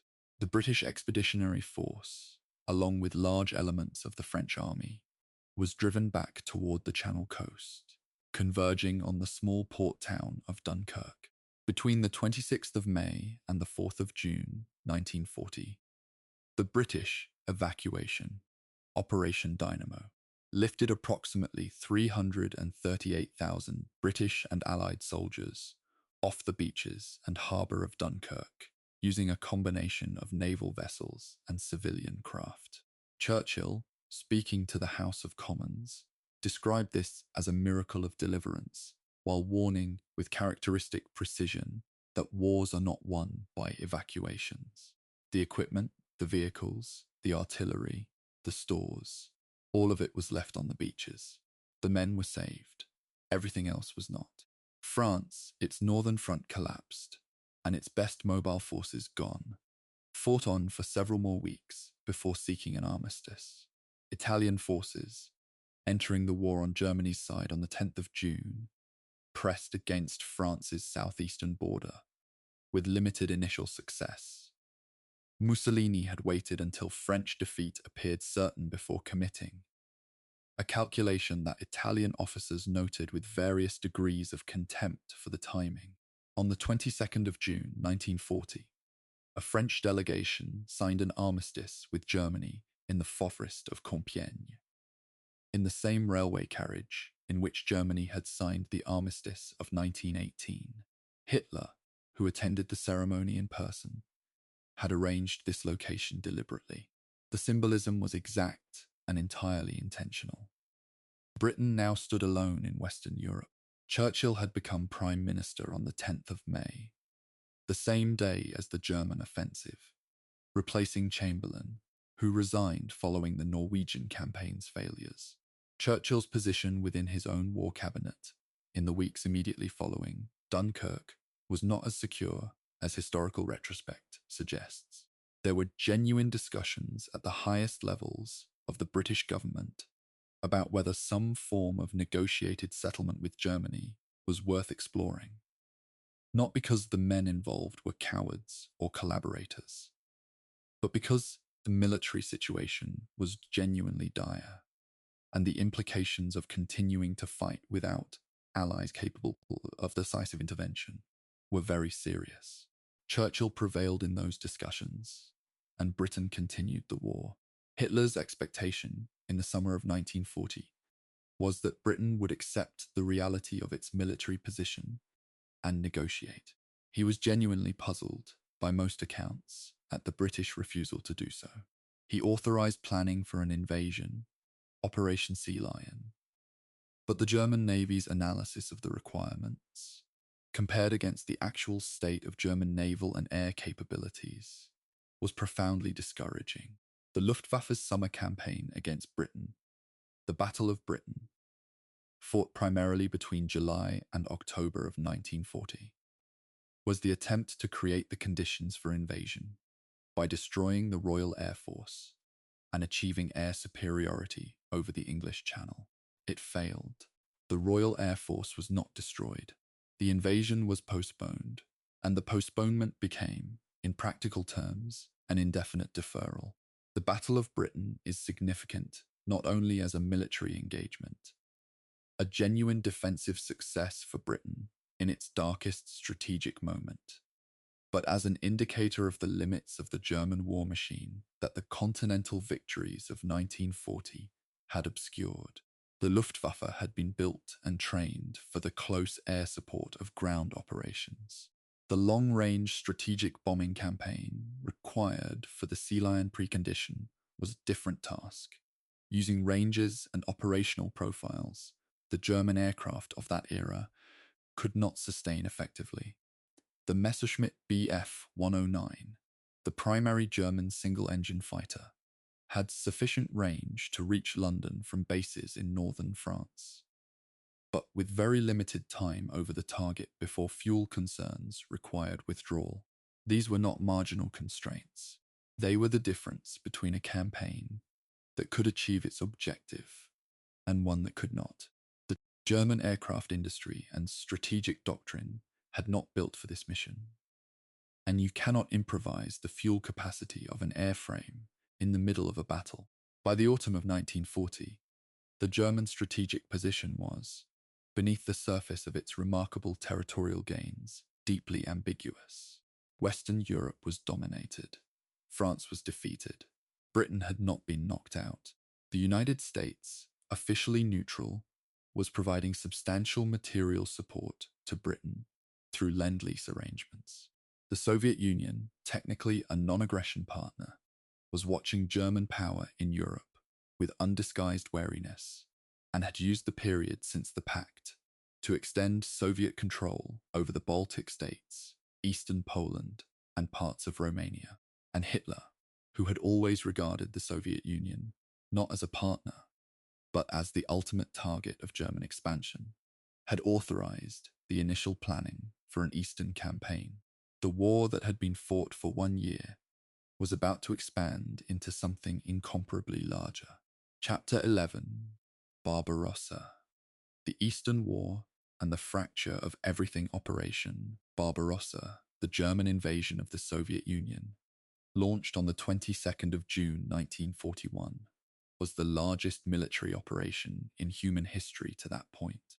It involved roughly 3 million German and Axis soldiers, approximately 3,000 tanks, 2,600 aircraft, and a front line extending eventually from the Arctic Ocean in the north to the Black Sea in the south, a linear distance of roughly 3,000 kilometers. These numbers are worth stating simply and without embellishment, because no amount of dramatic framing adds to their meaning. They are the scale of what was attempted. The strategic logic behind Barbarossa, from Hitler's perspective, was not simply territorial conquest, though that was part of it. It was the destruction of the Soviet state as a functioning entity, the seizure of the agricultural and raw material resources of European Russia, the Ukrainian grain lands, the Donbas coal and steel, the Caucasus oil fields, without which Germany could not sustain a long war, and the removal of the one remaining European power capable of challenging German continental dominance.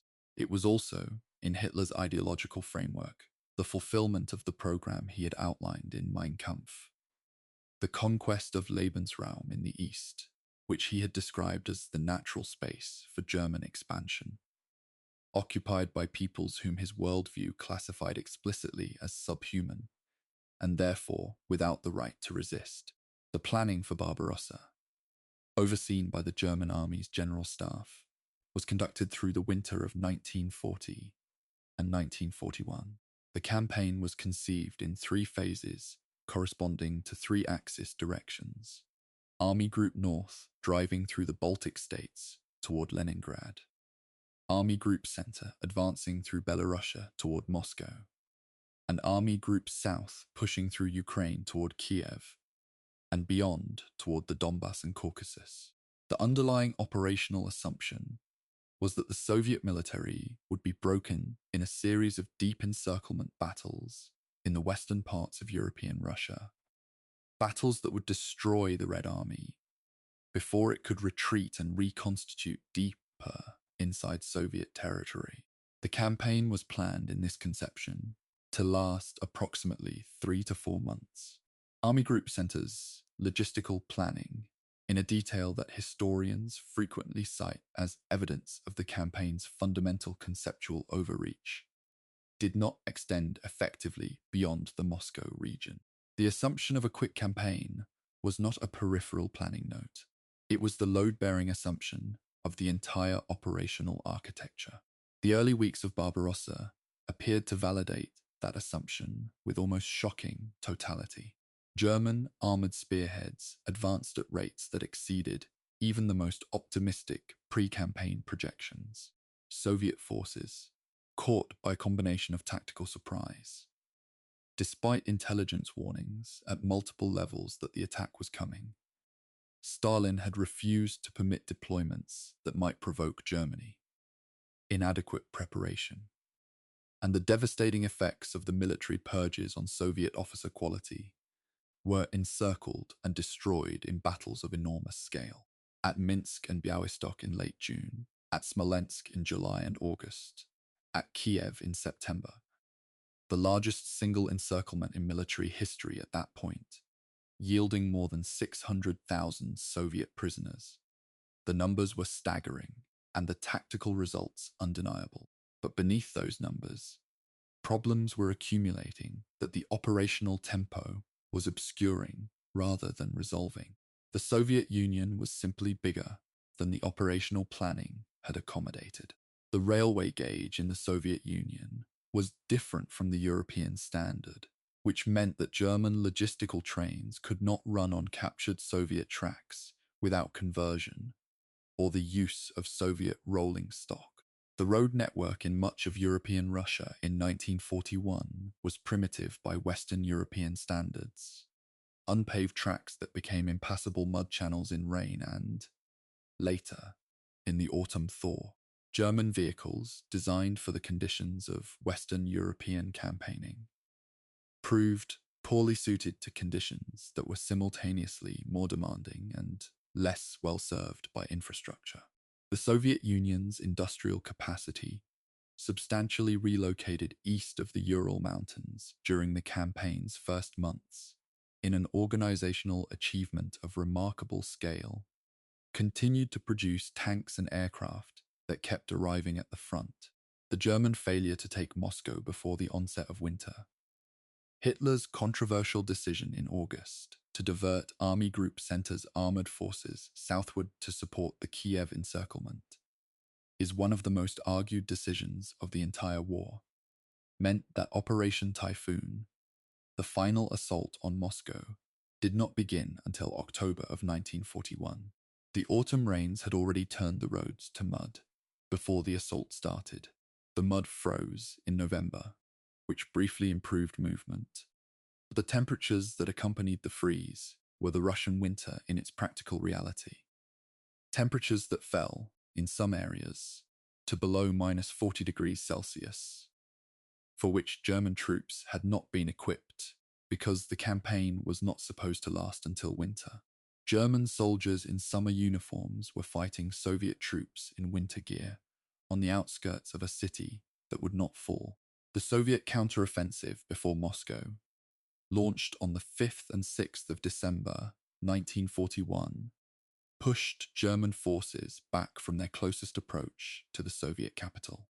It was not a decisive operational victory in the sense of destroying the German forces it pushed back. The German lines held and retreated in generally good order, But it was the definitive end of Barbarossa's original conception. The campaign that was supposed to have destroyed the Soviet Union before winter had not destroyed it. The Soviet Union was still fighting, still producing, still mobilizing additional manpower from its enormous reserve of population. And on the 7th of December 1941, the following day, Japan attacked the United States at Pearl Harbor. 4 days later, Germany declared war on the United States. The German declaration of war on the United States on the 11th of December 1941 is one of those decisions that resists simple explanation without recourse to the specific ideological and psychological filters through which Hitler processed the world. There was no German treaty obligation requiring the declaration. Tripartite pact bound Germany to come to Japan's defense if Japan were attacked, not if Japan attacked another power. The United States had been providing enormous material support to Britain and was moving steadily toward an undeclared naval war in the Atlantic. Hitler appears to have concluded that American entry into the war was inevitable, and that declaring war on American terms was preferable to waiting for it. He also, the record suggests, fundamentally underestimated American industrial and military potential, a remarkable failure of strategic intelligence in a man whose intelligence staff had access to detailed economic data on American production capacity. The combination of the Moscow counter-offensive and American entry into the war within 4 days of each other in December of 1941 was the structural hinge of the entire conflict.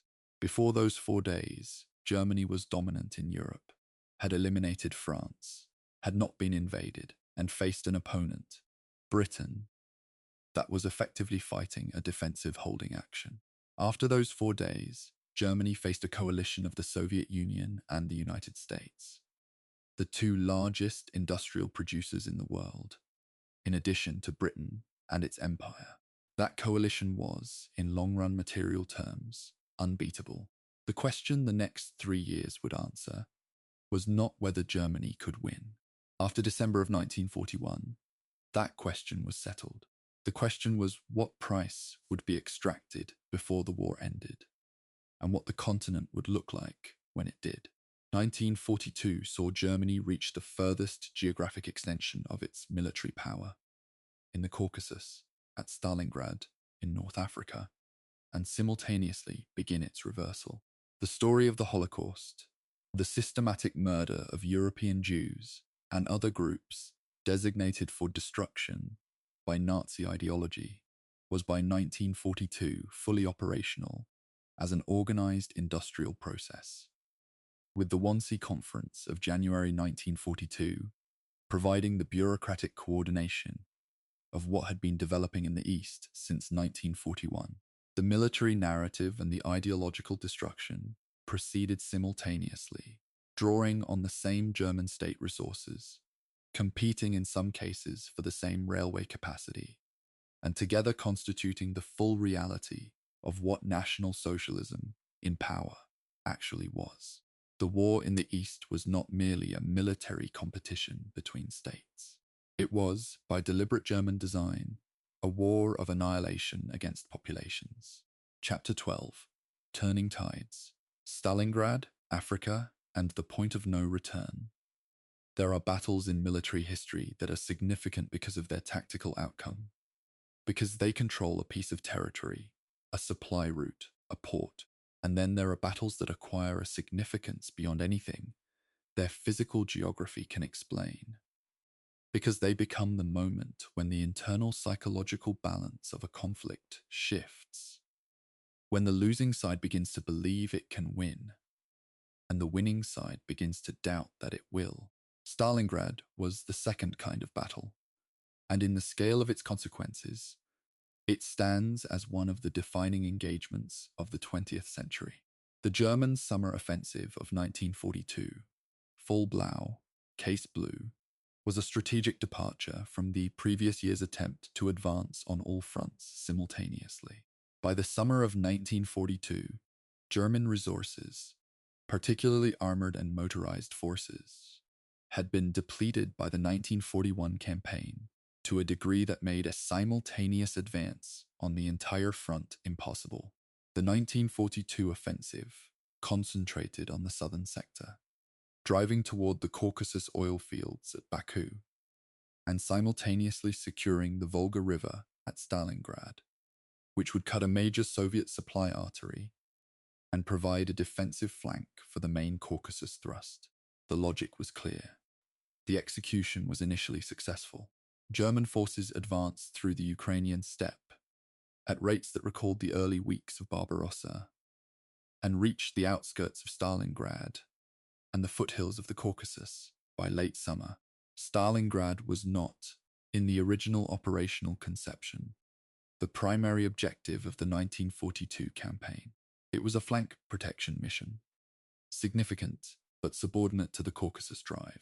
What transformed it into the central battle of the entire Eastern Front was a combination of Hitler's personal insistence that the city bearing Stalin's name must be taken, and the specific urban geography of a city stretching along the western bank of the Volga River that turned every tactical principle favoring German armored mobility into a liability. In the ruins of Stalingrad's factories and apartment blocks, the German advantage in coordinated combined arms operations dissolved. This became a battle of small groups, of sewers and cellars, of positions measured in meters, where the Soviet defender had the advantage of shorter internal lines, and the German attacker had to cross open ground to reach each next objective. The commander of the Sixth Army, General Friedrich Paulus, drove his forces deeper into the city through the autumn of 1942, while Hitler rejected proposals for operational withdrawal to more defensible lines. The German forces in and around Stalingrad were increasingly committed, increasingly dependent on air supply that the Luftwaffe could not maintain at the required volume, and increasingly vulnerable to the long, thinly held flanks on either side of the city. Flanks held primarily by Romanian, Hungarian, and Italian forces whose equipment and fighting capabilities were substantially inferior to the German units at the city's core. The Soviet operation that exploited that vulnerability, Operation Uranus, launched on the 19th of November 1942, is a masterwork of operational planning that is sometimes given less analytical attention in Western accounts than it deserves, partly because of the subsequent Cold War tendency to underappreciate Soviet military capacity. Soviet armored forces struck the German flanks simultaneously from north and south, broke through the Romanian armies, holding those flanks within hours, and within 4 days had linked up behind Stalingrad, encircling the entire Sixth Army, roughly 290,000 men, in what the Germans called a Kessel, a cauldron. Hitler declared that the Sixth Army would hold the city as a fortress and would be supplied by air. The Luftwaffe could not supply it adequately by air. The army held, but it starved. A German relief operation, Operation Winter Storm, commanded by Field Marshal Erich von Manstein, came within roughly 48 kilometers of the encircled army before Soviet counterattacks halted it, and the operational logic required its withdrawal. Whether a breakout attempt by the Sixth Army in coordination with the relief force could have succeeded, or whether Hitler would have permitted it, remains one of the most argued operational questions of the Eastern Front. What happened is that the breakout was not attempted, the relief force withdrew, and the encircled army starved and froze through December and January. On the 2nd of February, 1943, the last organized German forces in Stalingrad surrendered. Of the roughly 290,000 encircled, approximately 90,000 survived to become prisoners of war. Fewer than 6,000 of those eventually returned to Germany. The surrender was announced in Germany, after a brief period in which the regime's propaganda apparatus processed the shock as a heroic last stand rather than an operational defeat produced by poor decisions at the highest level. It was presented as sacrifice rather than failure. But the German public, which had been fed a consistent diet of victories since 1939, registered the announcement at a level that careful monitoring of civilian morale by the Nazi security services recorded with uncomfortable precision. The mood in Germany in February of 1943 was not panic, and it was not disintegration, but it was the first moment, measurable in the internal security reports, when significant numbers of Germans began to ask questions about how the war was going that they had not previously thought necessary to ask. In North Africa, the trajectory of events followed a parallel arc. The German Afrika Korps under Rommel had driven the British back across Libya and into Egypt, reaching its furthest eastward point at El Alamein in the summer of 1942. But the German position in North Africa was always critically constrained by logistics. The supply lines across the Mediterranean ran under constant British interdiction, and the Afrika Korps was chronically short of fuel, ammunition, and replacement vehicles. At El Alamein in late October and early November of 1942, the British Eighth Army under General Bernard Montgomery, by this point substantially reinforced and supplied, attacked and drove the German and Italian forces into a sustained retreat that did not end until North Africa was completely cleared of Axis forces in May of 1943. The American landing in Northwest Africa in November of 1942. Operation Torch opened a second front that the German and Italian forces in Tunisia had to contend with simultaneously with the British pressure from the east. The result, by May of 1943, was the surrender of approximately 250,000 Axis troops, a second major encirclement defeat following Stalingrad within months. These were losses in trained and equipped personnel that the Axis powers could not easily replace. The Battle of Kursk, fought in July of 1943, is conventionally described as the largest tank battle in history, though military historians debate the precise numbers on both sides with characteristic rigor. What is not in debate is its strategic significance. The German offensive, Operation Citadel, designed to eliminate a large Soviet salient protruding westward around the city of Kursk, was the last major German strategic offensive on the Eastern Front. It failed. The Soviet defensive preparation had been extraordinarily thorough. Intelligence sources, including the Lucy spy network, provided detailed German operational plans, and the German armored forces, including the new Tiger and Panther tanks, on which significant expectations had been placed, could not break through the layered defensive system the Soviets had constructed. After a week of heavy fighting, Hitler halted the operation in response to the Allied landings in Sicily, which had begun on the 9th of July.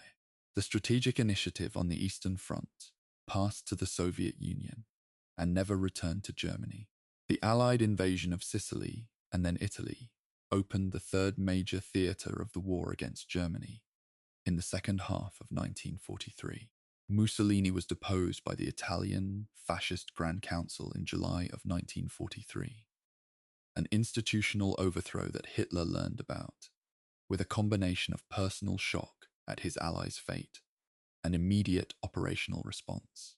German forces moved rapidly to occupy Italian territory, disarm Italian military units, and establish defensive lines that would make the Allied campaign up the Italian peninsula expensive in time and casualties.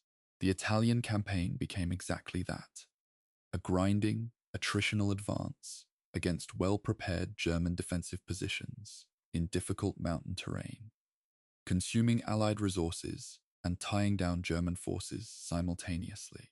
By the end of 1943, Germany was on the defensive on every front. The Soviet Union was advancing westward, methodically and with increasing operational sophistication. The Allies controlled North Africa and had a foothold in Italy. Allied strategic bombing was reaching German industrial centers with growing regularity and weight. The German economy, the German military, and the German people had all passed through the optimism of the early victories and were now living inside the reality of a war on multiple fronts against an industrial coalition whose combined output was not going to be overcome by any tactical ingenuity or any individual act of operational skill. The war was not over. There were more than a year and a half of fighting remaining, and those months would produce some of the most intense destruction the continent had ever seen. But the direction of that destruction toward Germany, from all points of the compass, was now set. Chapter 13, The Beginning of the End. 1944, and the walls close in. There is a particular kind of military exhaustion that does not show itself in a single catastrophic defeat, but accumulates instead across months of grinding retreat, of positions held and then abandoned, of reserves committed and not replaced, of maps on which the lines marking German-held territory move steadily in the wrong direction. By the opening of 1944, the German military was living inside that exhaustion. The Eastern Front had been contracting westward since Stalingrad. Italy was a slow hemorrhage of men and material. The Atlantic was being lost to Allied anti-submarine capability at a rate that was strangling Germany's ability to interdict the supply of men and equipment building up in Britain. And over German cities, the combined weight of American daylight precision bombing and British night area bombing was reaching a volume and regularity that German air defenses could no longer reliably blunt. The strategic bombing campaign against Germany deserves specific examination because it occupies an uncomfortable position in the historiography of the Second World War. Simultaneously, one of the most important factors in Germany's eventual defeat, and one of the most morally contested Allied actions of the entire conflict. The American 8th Air Force, flying from England, combined with the British Royal Air Force Bomber Command under Air Chief Marshal Arthur Harris, was by 1944 striking German industrial targets and German cities at a scale that would have been inconceivable to the planners of 1940. The raid on Hamburg in late July and early August of 1943 had created the first recorded firestorm in aerial warfare, a self-sustaining vortex of superheated air generated when incendiary and high-explosive bombs created conditions in which separate fires merged into a single overwhelming conflagration. The Hamburg firestorm killed an estimated 40,000 people in a single night, and it was not the last such event. By the spring of 1944, German cities were burning regularly. German industrial output was being disrupted with increasing effectiveness, and the Luftwaffe fighter arm was being bled out in the process of trying to defend them. The long-range American P-51 Mustang fighter, introduced in late 1943, with enough range to escort bombers all the way to Berlin and back, transformed the air war over Germany fundamentally. German fighter pilots, already desperately short of experienced replacements for the losses of the previous 3 years, were now fighting American fighters over their own cities in conditions of accumulating inferiority. On the ground in the East, 1944 was the year of the great Soviet offensive operations. Attacks of a scale and operational sophistication that reflected how comprehensively the Red Army had transformed itself from the organization that had been shattered in the summer of 1941. Operation Bagration, launched on the 23rd of June, 1944, 3 years to the day after the start of Barbarossa, a timing the Soviet High Command almost certainly chose deliberately, struck Army Group Center in Belorussia, with a force of roughly 1.2 million soldiers and 6,000 tanks. In a campaign that lasted approximately 2 months, Army Group Center was effectively destroyed as a coherent fighting force, with German losses estimated at 350,000 killed, wounded, and captured. The front moved westward, by roughly 550 kilometers. The Soviet Union was now approaching the borders of Poland, Romania, and the Baltic states. The pace of Soviet advance in the summer of 1944 exceeded even the German advances of 1941 in some sectors. In Italy, the Allied advance continued its grinding northward progress through defensive lines that the German Commander Field Marshal Albert Kesselring held with remarkable skill given the constraints.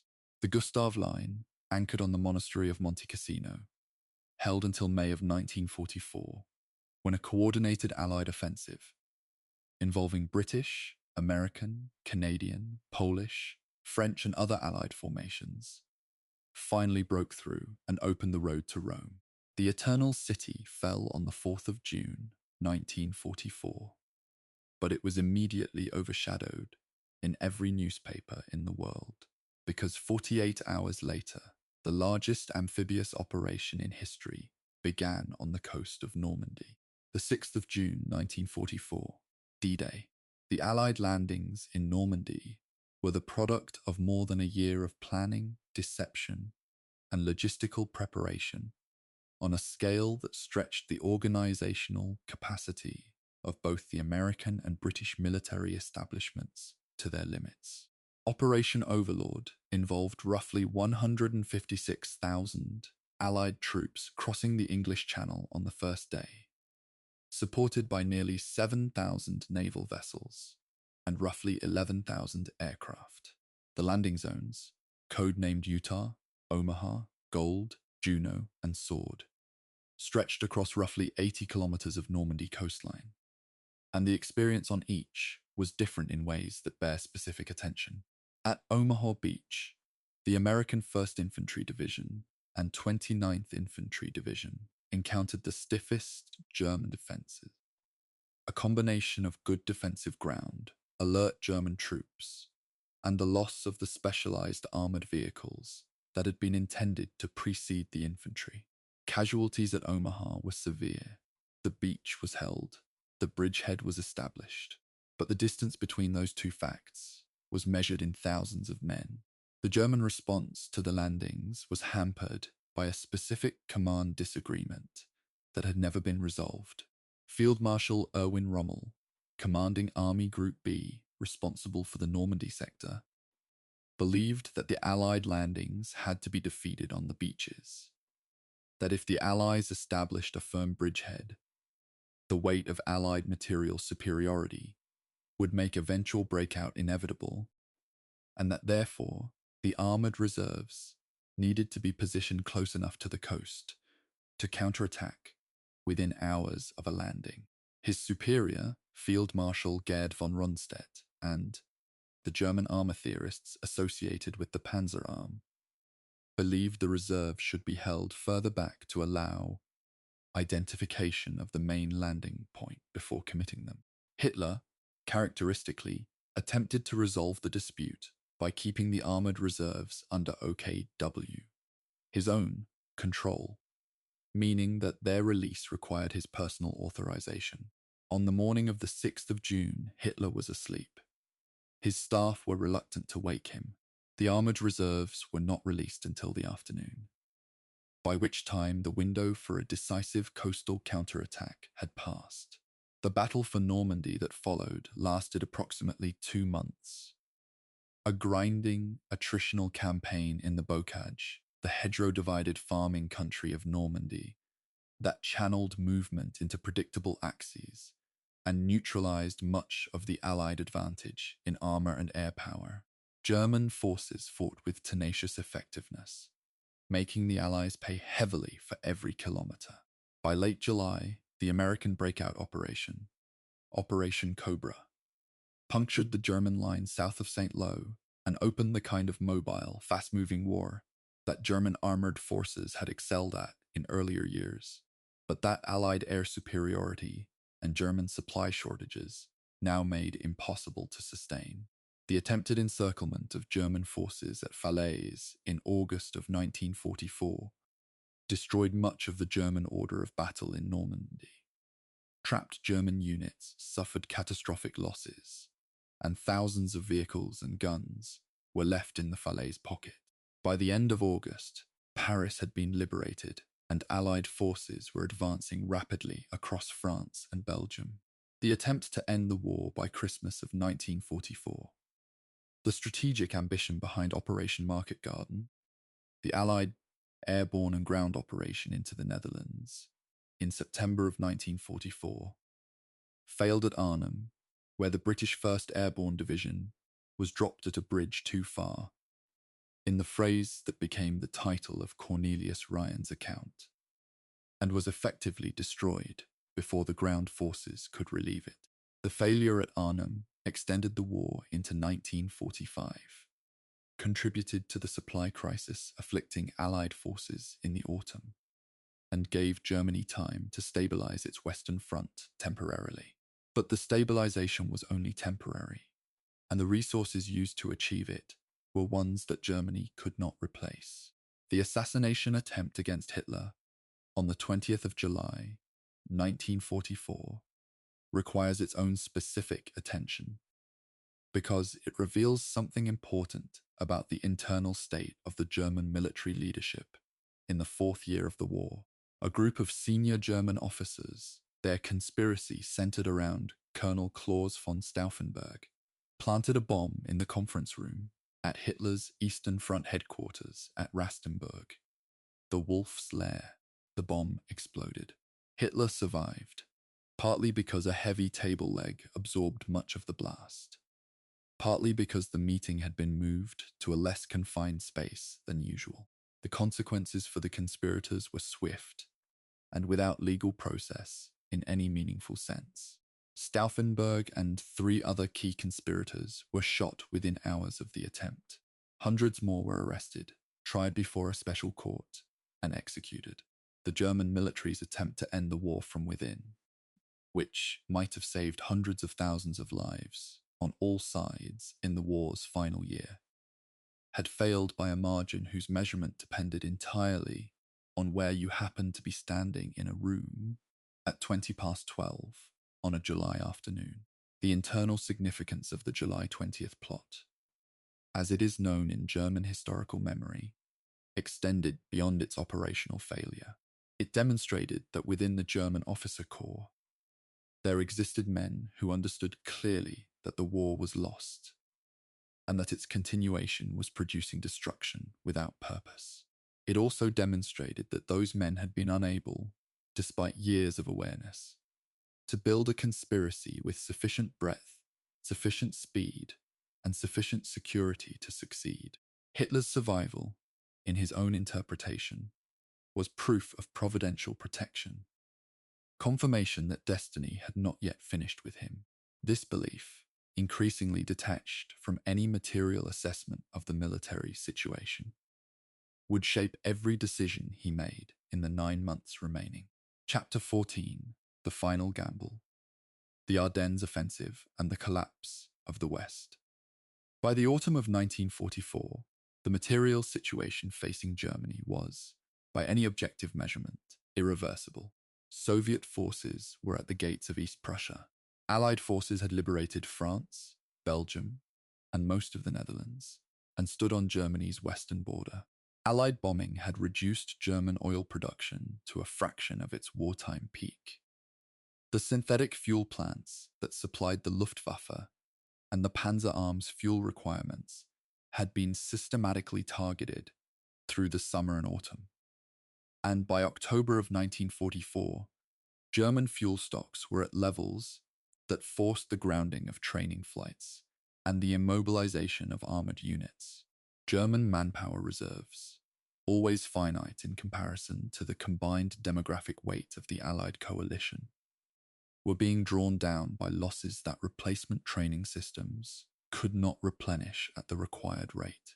The war, measured in resource terms, was a question of months rather than years. Hitler's response to this situation was not operational realism. It was the opposite.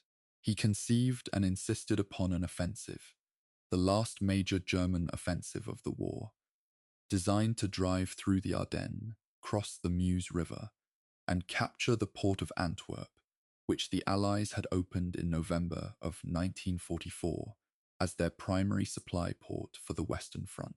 The operational logic, as Hitler presented it, was that capturing Antwerp would split the Allied armies in two, cutting off the Northern Allied forces from supply, forcing a crisis of such magnitude that the Western Allies might seek a separate negotiated peace, freeing Germany to concentrate its remaining resources against the Soviet Union in the East. This was not a plan built on Germany's actual military position in December of 1944. It was a plan built on what Germany's military position had been in May of 1940, when a similar geographic movement through the Ardennes had in fact split the Allied armies. The conditions that had made that possible no longer existed. The German senior command, Field Marshals Gerd von Rundstedt and Walter Model, who would execute the operation, assessed the Antwerp objective as unachievable and urged a more limited version of the plan, sometimes called the small solution, which aimed to pinch off the Aachen salient rather than drive to the coast. Hitler rejected this. The offensive would go to Antwerp, or it would not happen. It happened on the 16th of December, 1944, launched through the Ardennes in a repetition of geography that surprised Allied commanders who had not adequately weighted the possibility. 3 German armies, including SS Panzer formations and Volksgrenadier divisions, struck the thinly held American sector of the line and initially achieved the tactical surprise that Hitler had counted on.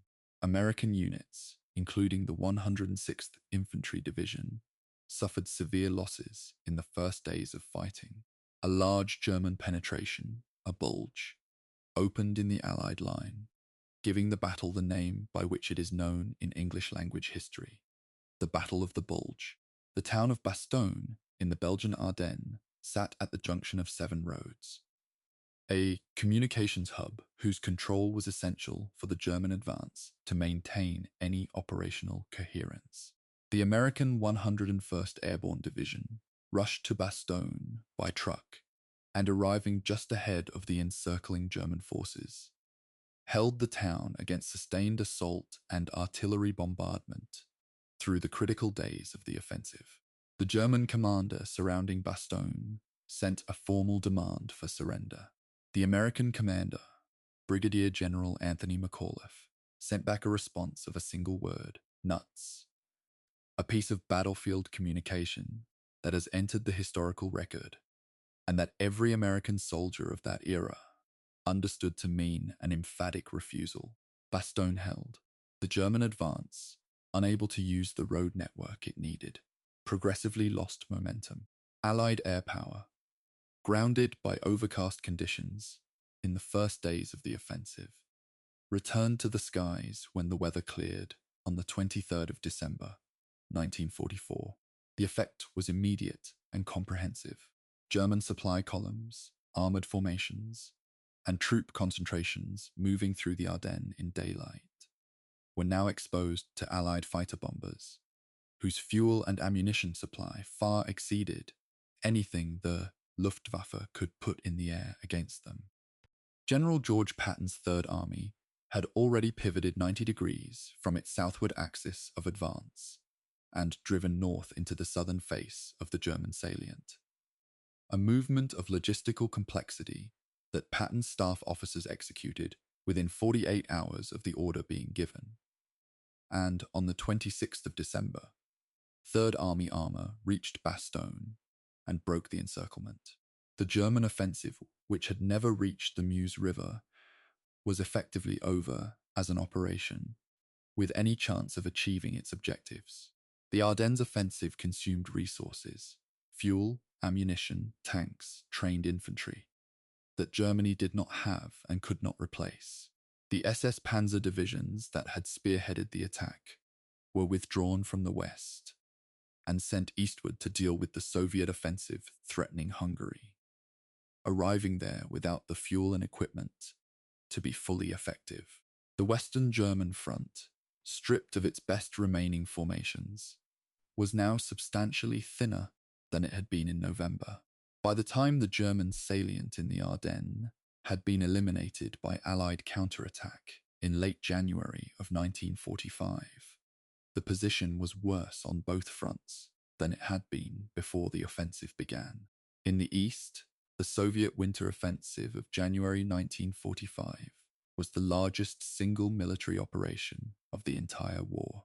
On the 12th of January, the Soviet Vistula-Oder offensive was launched from bridgeheads across the Vistula River in Poland. The offensive involved approximately 2.2 million Soviet soldiers and struck German defensive positions that had been stripped of reserves to feed the Ardennes operation. German lines broke within days.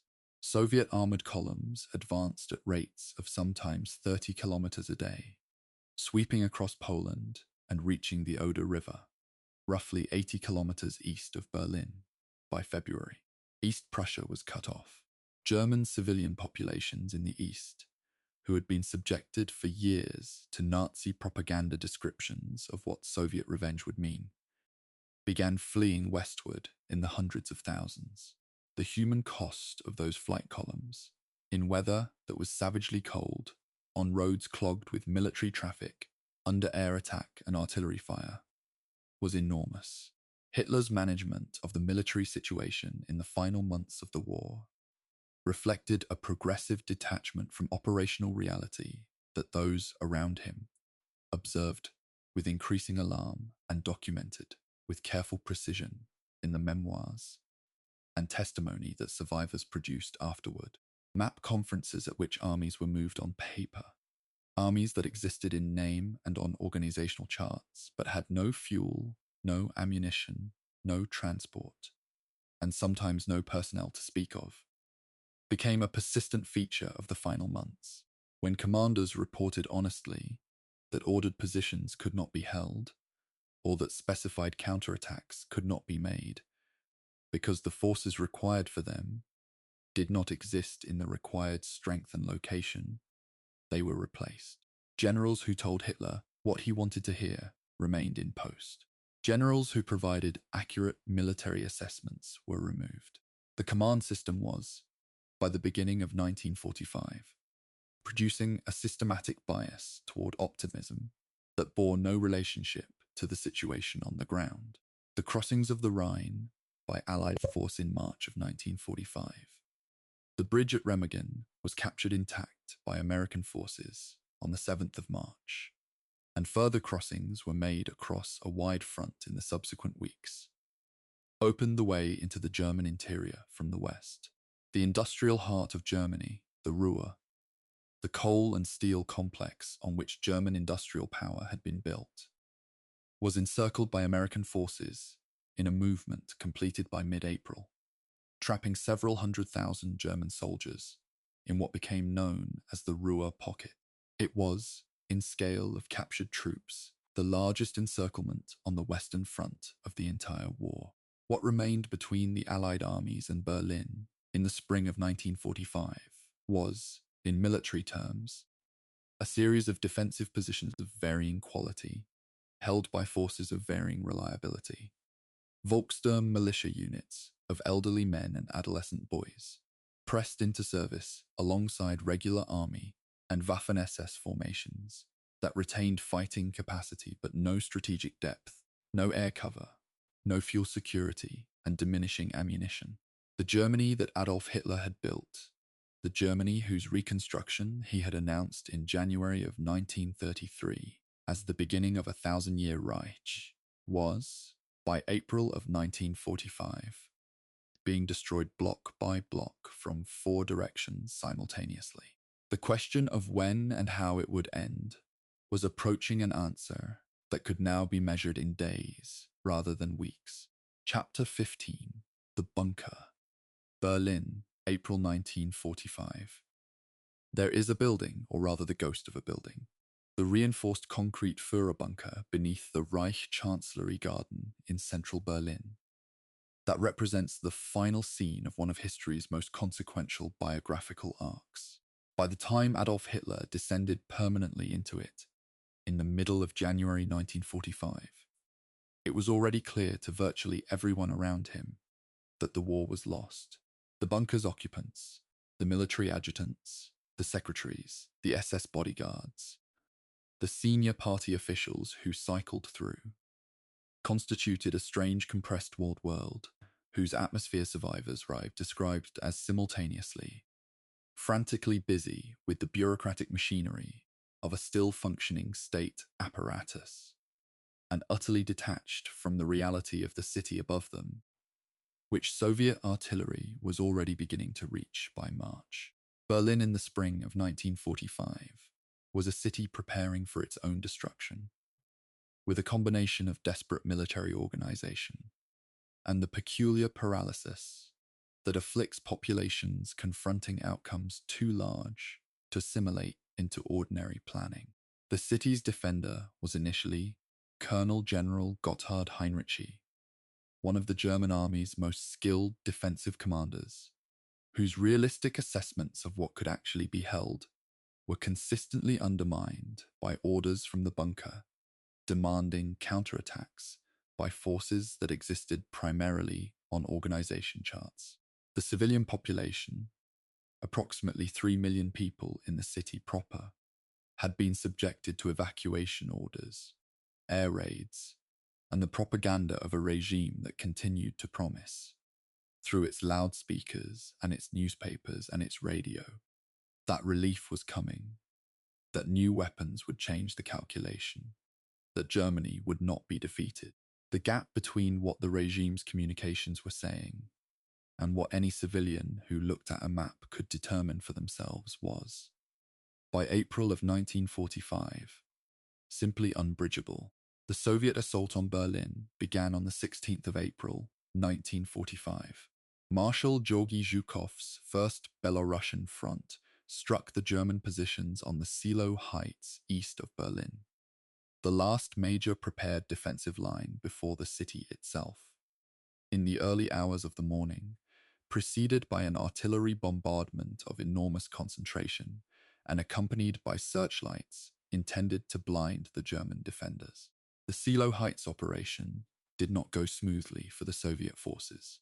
The German defense was stubborn and effectively coordinated, and the casualties on the Soviet side in the first days were heavier than Zhukov's planning had anticipated. Marshal Ivan Konev's First Ukrainian Front, advancing from the south, made faster initial progress, which introduced a competitive element between the two Soviet commanders, both of them aware that Stalin had not definitively assigned either of them the honor of taking Berlin. The city was encircled by the 25th of April, 1945. Inside the bunker, the map conferences continued. Hitler received daily briefings on military situations that were, by this point, almost entirely fictional in their optimism. The Ninth Army, which was supposed to advance northward and relieve Berlin from the south, was itself encircled and fighting for its own survival. The 12th Army under General Walther Wenck turned from the Western Front, where it had been facing American forces, was given orders to drive to Berlin's relief. It advanced as far as it could, rescued some thousands of trapped German civilians from the Halby pocket, but reached nowhere near the city itself. When news came, on the 22nd of April, that the SS units of an armoured corps had not carried out the attack ordered the previous day, because those units did not, in fact, exist in the strengthened position the orders had assumed. Hitler's composure broke in front of his military staff in a way that multiple surviving witnesses described as the end of any pretense of controlled command. He declared the war lost. He announced he would remain in Berlin. He would die there. The final 10 days inside the Führer bunker are documented, in their essential outlines, through a convergence of survivor testimony that historians have cross-referenced with considerable rigor. The accounts of secretaries Traudl Junge and Christa Schroeder, the memoirs of Hitler's personal pilot Hans Bauer, the testimony of adjutants and SS bodyguards gathered by Allied investigators immediately after the war, and the detailed reconstruction produced by historian Hugh Trevor Roper in his 1947 study, The Last Days of Hitler, which remains a foundational source despite its subsequent revision on specific points of detail. The picture they collectively produce is of a man who had passed through the crisis of the 22nd of April into a kind of cold clarity, not the clarity of realistic assessment, but the clarity of someone who had decided on an outcome and was now organizing the logistics of it. Albert Speer, Hitler's architect and armaments minister, visited the bunker in the final weeks and found a man he described as physically deteriorated beyond anything the previous winter's accounts had suggested. Trembling hands, stooped posture, dragging gait.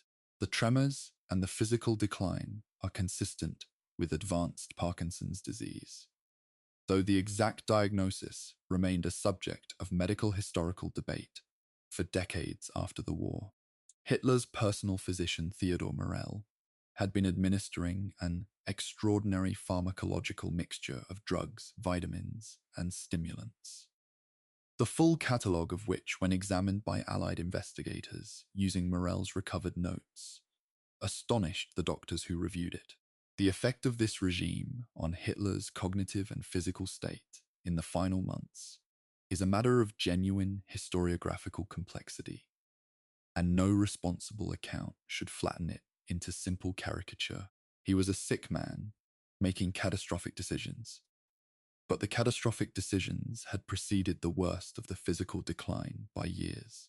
On the 28th of April, 1945, in the early hours of the morning, Adolf Hitler married Eva Braun, his companion of many years, whose relationship with him had been kept effectively secret from the German public throughout the Nazi period. The ceremony was conducted by a minor Nazi official, Walter Wagner, hastily located for the purpose. The witnesses were Joseph Goebbels and Martin Bormann. After the ceremony, Hitler dictated his personal and political testaments to his secretary. The political testament blamed the war on international Jewry, the same accusatory framework he had been using since the early 1920s, and appointed Admiral Karl Dönitz as his successor as head of state. It contained no acknowledgement of the destruction Germany had visited upon Europe, and no reflection on the consequences of the decisions he had made. It was, to the end, a document of grievance rather than reckoning. The news that Mussolini had been captured by Italian partisans and killed, his body hung upside down in a petrol station in Milan on the 28th of April, reached the bunker and was received as a warning about what Allied capture might mean. More immediately, Soviet forces were by the 29th of April fighting in the streets immediately above the bunker complex. The sound of the battle was audible in the underground rooms. Hitler received ongoing briefings on the Soviet advance into the city, the street fighting that consumed each block, the distances contracting, the map of German-held Berlin shrinking to a narrow strip along the central east-west axis. On the afternoon of the 30th of April, 1945, Adolf Hitler died by his own hand in the Führer bunker. The specific method, based on the convergence of surviving witness accounts and the forensic examination conducted by Soviet investigators of dental remains, which Soviet authorities possessed and largely suppressed for decades before making available to researchers, was a gunshot to the head, with cyanide simultaneously or immediately preceding. Eva Braun died beside him by cyanide. Their bodies were carried to the Reich Chancellery Garden, placed in a bomb crater, doused with petrol from canisters that the bunker's SS staff had prepared in advance, and set alight. The burning was incomplete. The fuel supply was insufficient for full cremation. Soviet troops reached the site within hours.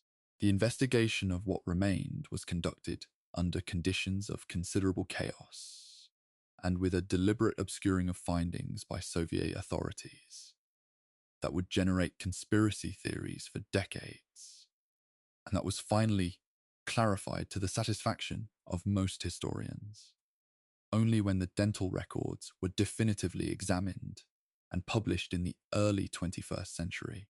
He was 56 years old. He had been born in an unremarkable border town and had spent his 20s in failure and obscurity. He had been given, not seized, but given, the chancellorship of a major European state by men who thought they could control him. In 12 years of power, he had initiated a war that killed between 70 and 85 million people, set in motion the systematic murder of 6 million Jewish people and millions of others in the organized industrial killing program of the Holocaust, and reduced to rubble most of what European civilization had built in the cities of 2 continents. He had left Germany dismembered, occupied, and morally bankrupt. He had not achieved a single one of his stated long-term objectives. The 1,000-year Reich had lasted 12 years and 3 months, and on the afternoon of the 30th of April, 1945, in a concrete room below a burning garden in a destroyed capital, it ended in the same manner it had always been likely to end, in ruin and without redemption. Chapter 16, The Reckoning, Nuremberg, the Legacy, and the Question That Never Closes. The war in Europe ended on the 8th of May, 1945. Victory in Europe Day, with the unconditional surrender of German armed forces signed at Reims in France, and then countersigned in Berlin at Soviet insistence. The shooting stopped. The dying did not immediately stop. The displaced populations of a shattered continent, the concentration camp survivors, whose liberation revealed to Allied soldiers and to the world the full reality of what the Nazi regime had built and operated, the millions of prisoners of war in both Eastern and Western captivity. All of these continued to die in the weeks and months following the formal surrender from the accumulated consequences of what had been done to them. The machinery of the Nazi state had been destroyed.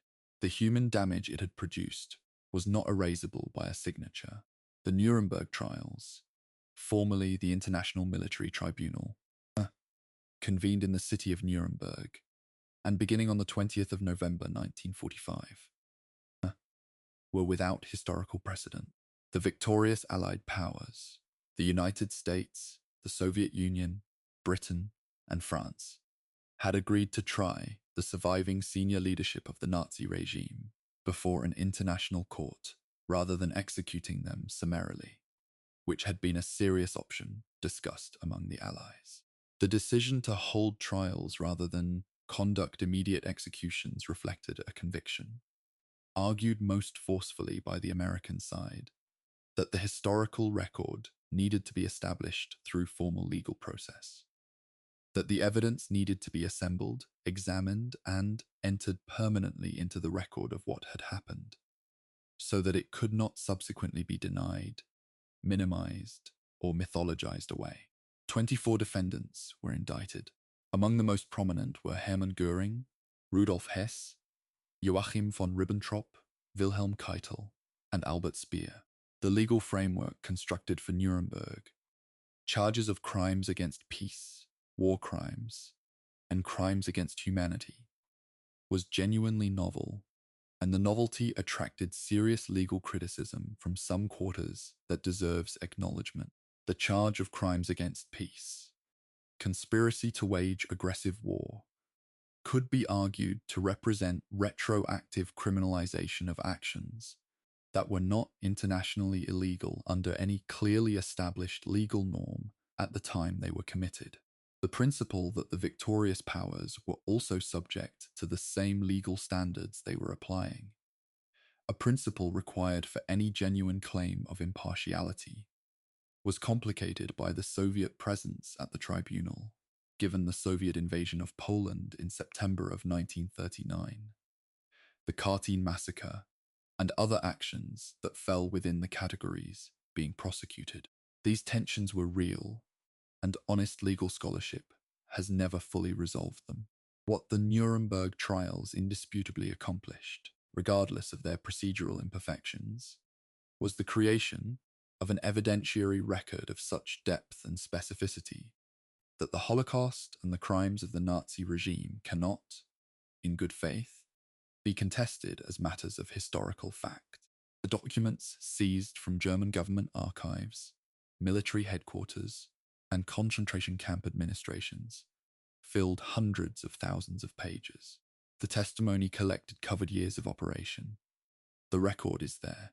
12 of the defendants were sentenced to death and executed by hanging on the 16th of October, 1946. Göring, sentenced to death, took cyanide in his cell the night before his scheduled execution. A capsule whose origin and how it reached him has never been definitively established. Rudolf Hess, who had flown to Scotland in May of 1941 in an apparently self-initiated mission to negotiate a peace, an episode whose full context remains debated, received a life sentence and died in Spandau prison in Berlin in 1987, the last surviving Nuremberg defendant. Albert Speer, whose defense rested substantially on claims of ignorance about the Holocaust's full extent, claims that subsequent archival research has treated with increasing skepticism, received 20 years.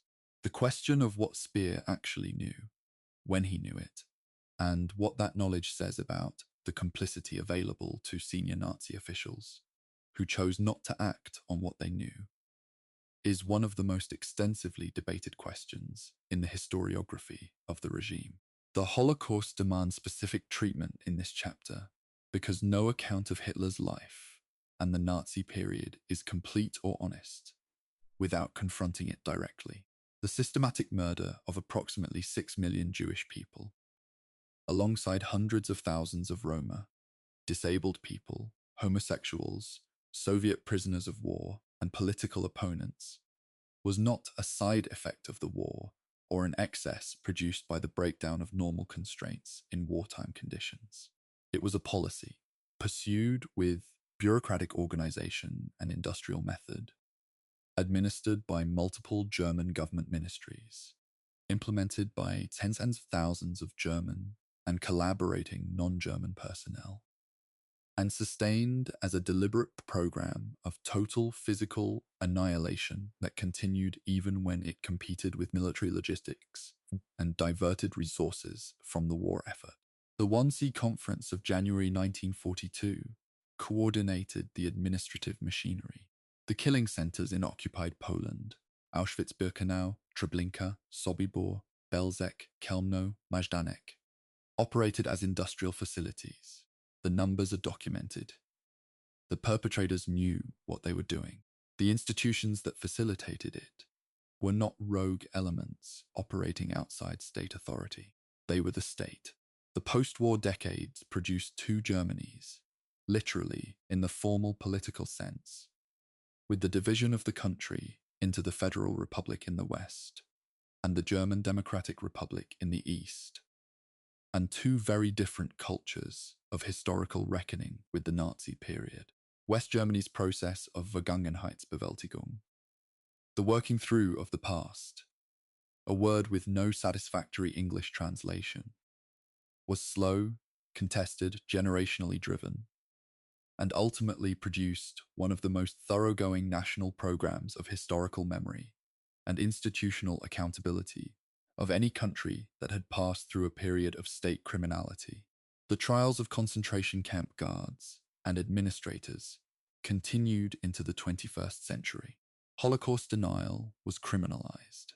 Memorials were built in the centers of cities. School curricula were constructed around the obligation to ensure that the events of the Nazi period were known and understood by each subsequent generation. East Germany, by contrast, constructed a narrative that cast its population as victims of fascism, an ideological framing that conveniently exempted its citizens from the reckoning with complicity that the West German experience demanded.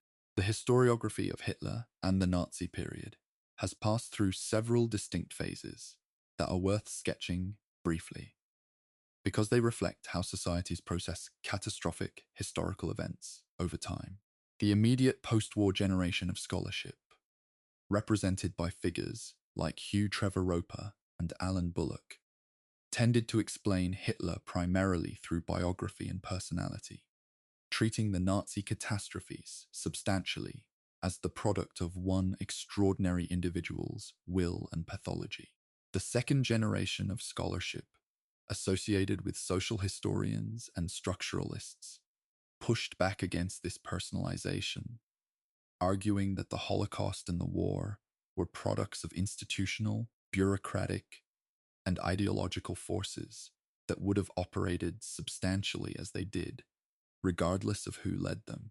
The third phase, sometimes characterized as intentionalist versus functionalist, a debate that occupied the 1970s and 80s, attempted to resolve whether the Holocaust had been planned from the beginning of the regime or had evolved through a cumulative process of increasingly radical policy decisions.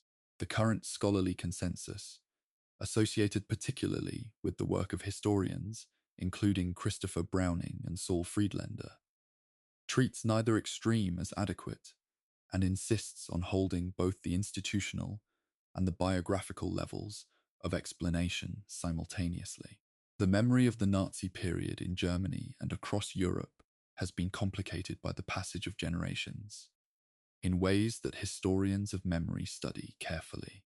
The survivors' generation, which bore direct testimony, has now largely passed. The generation that followed carried the inherited weight of either perpetrator complicity or victim loss. The third and fourth generations live at a distance from direct experience that changes the relationship to memory, without eliminating the obligation. The growth of far-right movements in multiple European democracies in the early 21st century, some of which have borrowed aesthetic and rhetorical elements from the interwar nationalist tradition, has made the question of how the Nazi period should be taught, commemorated, and understood something other than a purely academic question. History does not, as the phrase has it, repeat itself, but it rhymes sometimes with an uncomfortable specificity that makes the rhyme difficult to ignore. The building in Braunau am Inn, Hitler's birthplace, was, as of the most recent available information at the time this script was assembled, designated for conversion to a police station after decades of uncertainty about its use. The Austrian government's decision to make it a functional civic building rather than a memorial was a deliberate choice about what kind of relationship a society should have with the geography of its worst moments, whether that is the right choice, whether functional normalization is wiser than formal commemoration, whether commemoration risks glorification, whether absence creates the myth of erasure, is a debate that has no agreed resolution and that reasonable people with genuine seriousness about the historical questions continue to have. The house remains. The story it contains does not diminish with the passing years. The question that underlies every chapter of this documentary, the question that every serious scholar who has spent years with the documents and the evidence wrestles with in their own way, is not how evil was Hitler. That question answers itself. The harder question is, how did it happen? How did a system of laws and institutions and cultural norms that had developed over centuries in one of Europe's most educated and culturally sophisticated societies fail over 12 years to prevent this? The answer is not satisfying, because it does not involve unique monsters comprehensible only as aberrations. It involves ordinary institutional failures, courts that did not resist, generals who did not defy, civil servants who processed the paperwork, neighbors who looked away. It involves the specific vulnerabilities of democratic systems under economic stress. It involves the specific persuasive power of nationalist narratives that offer simple explanations for complex suffering. None of those conditions are unique to Germany in 1933. That is precisely why the story matters. Chapter 17. Why it still matters. History, memory, and the long shadow every generation believes, at some level, that it has learned the lessons of the previous generation's catastrophes. Every generation discovers, eventually, that the lessons are more specific and more conditional than that belief implies. The study of the Nazi period and the specific life that this documentary has traced from a border town in Austria to a bunker in Berlin does not yield a simple transferable lesson. It yields something more demanding and more useful. A detailed, documented account of the specific conditions, the specific decisions, the specific institutional failures, and the specific human choices that produced the catastrophe. Those specifics are what make the history worth studying. Generalizations are cheap. The record is not. The institutions that failed in Germany between 1933 and 1945 were not weak in the abstract. They were the Weimar Republic's judiciary, its parliamentary system, its military, its churches, its trade unions, its press, institutions that had, in many cases, substantial histories and genuine capabilities. What they lacked, under the specific pressures of that specific crisis, was the combination of shared values, institutional independence, and political will necessary to maintain the rule of law against organized assault from within. The lessons that democratic theorists have drawn from Weimar about the importance of constitutional design, about the dangers of emergency powers provisions, about the role of civil society institutions, independent of state control, are directly traceable to the specific mechanisms of Weimar's failure. They are not abstract principles. They are diagnoses drawn from a specific patient's specific illness. The Holocaust presents a different kind of lesson, or rather, it presents a challenge to the very concept of lesson in this context. A challenge that should be taken seriously rather than bypassed with formulaic invocations of never again. The genocide of European Jews was accomplished not primarily by fanatics and monsters, though fanatics and monsters participated in it, but by what the political philosopher Hannah Arendt famously described in her coverage of the Eichmann trial in Jerusalem as the banality of evil, the capacity of ordinary bureaucratic human beings operating within institutional frameworks that normalized and legitimized their work to implement mass murder without the psychological burden of individual moral decision-making at each step. Adolf Eichmann, who organized the logistics of the deportation of Jews to the killing centers, was not, by Arendt's account, a sadist or a fanatic in any psychologically unusual sense. He was an efficient middle manager who had found a career in an organization, whose goals he accepted as given, and who pursued his professional responsibilities with the same diligence he would have applied in any other organizational context. The horror of Arendt's observation is not that she was saying Eichmann was innocent. It is that she was saying the capacity he displayed is not rare. The historiographical debates that have continued to surround the Nazi period, the intentionalist versus functionalist debate about the Holocaust's origins, the debate about the Wehrmacht's complicity in mass killings of civilians and Soviet prisoners, the debate about the degree of ordinary German civilian knowledge of and acquiescence in the regime's crimes, are not merely academic arguments. They are arguments about responsibility, about how broadly it should be distributed, about how far down institutional hierarchies it extends, about whether ignorance claimed after the fact is credible, given the information that was in fact publicly available. These debates have direct relevance to questions of transitional justice and historical accountability that societies confronting their own periods of state criminality continue to grapple with. The lives of Holocaust survivors and the testimony they produced constitute one of the most important archival and cultural legacies of the 20th century.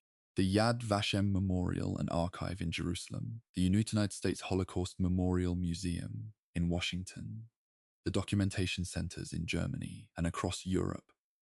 These institutions have collected, preserved, and made accessible testimony and documentation on a scale that ensures the historical record will not be lost as the survivor generation passes. The Shoah Foundation, established by Steven Spielberg following the making of Schindler's List, recorded more than 52,000 video testimonies from survivors and witnesses across 56 countries. An archival project of extraordinary scope, whose value increases rather than diminishes with the passage of time. These are the voices of the people to whom the history happened, recorded in their own words. They are irreplaceable, and they are preserved. Germany's post-war political reconstruction. The Federal Republic's development into a stable liberal democracy and its integration into the European community of nations is sometimes described as one of the great political achievements of the post-war era. And the description is accurate, but it requires context. The Marshall Plan provided the economic foundation. The Allied occupation provided the initial political framework. The specific generation of West German politicians, Konrad Adenauer foremost among them, who committed the new republic to Westbinding, integration with the democratic West, and to explicit acceptance of German responsibility for the Nazi crimes, made choices that were not inevitable and that had political costs. The Basic Law of 1949, the West German Constitution, was designed with the explicit lessons of the Weimar Republic's vulnerabilities in mind. Its provisions limiting emergency powers, its anti-totalitarian clauses, its protections for the constitutional order against assault from within, all reflect the specific diagnoses that Weimar's failure had produced. Constitutional design informed by historical failure is among the most tangible forms of learning from history that actually exists. The relationship between Germany and Israel, established with extraordinary diplomatic complexity and moral weight through the Luxembourg Agreement of 1952, under which West Germany agreed to pay reparations to the new Israeli state, is one of the most remarkable bilateral relationships in modern diplomatic history. The negotiations that produced it were conducted against the background of deep divisions within Israel about whether any financial arrangement with the successor state of the perpetrators was acceptable or represented a form of exoneration. The leaders who made the agreement, Adenauer on the German side, David Ben-Gurion on the Israeli, did so in the face of substantial opposition in their own political constituencies, and did so because they believed the material needs of Holocaust survivors and the financial stability of the new Israeli state required it. The relationship that developed subsequently between Germany and Israel has been, across its many decades, a study in the possibility of building genuine partnership across a history of incomprehensible injury.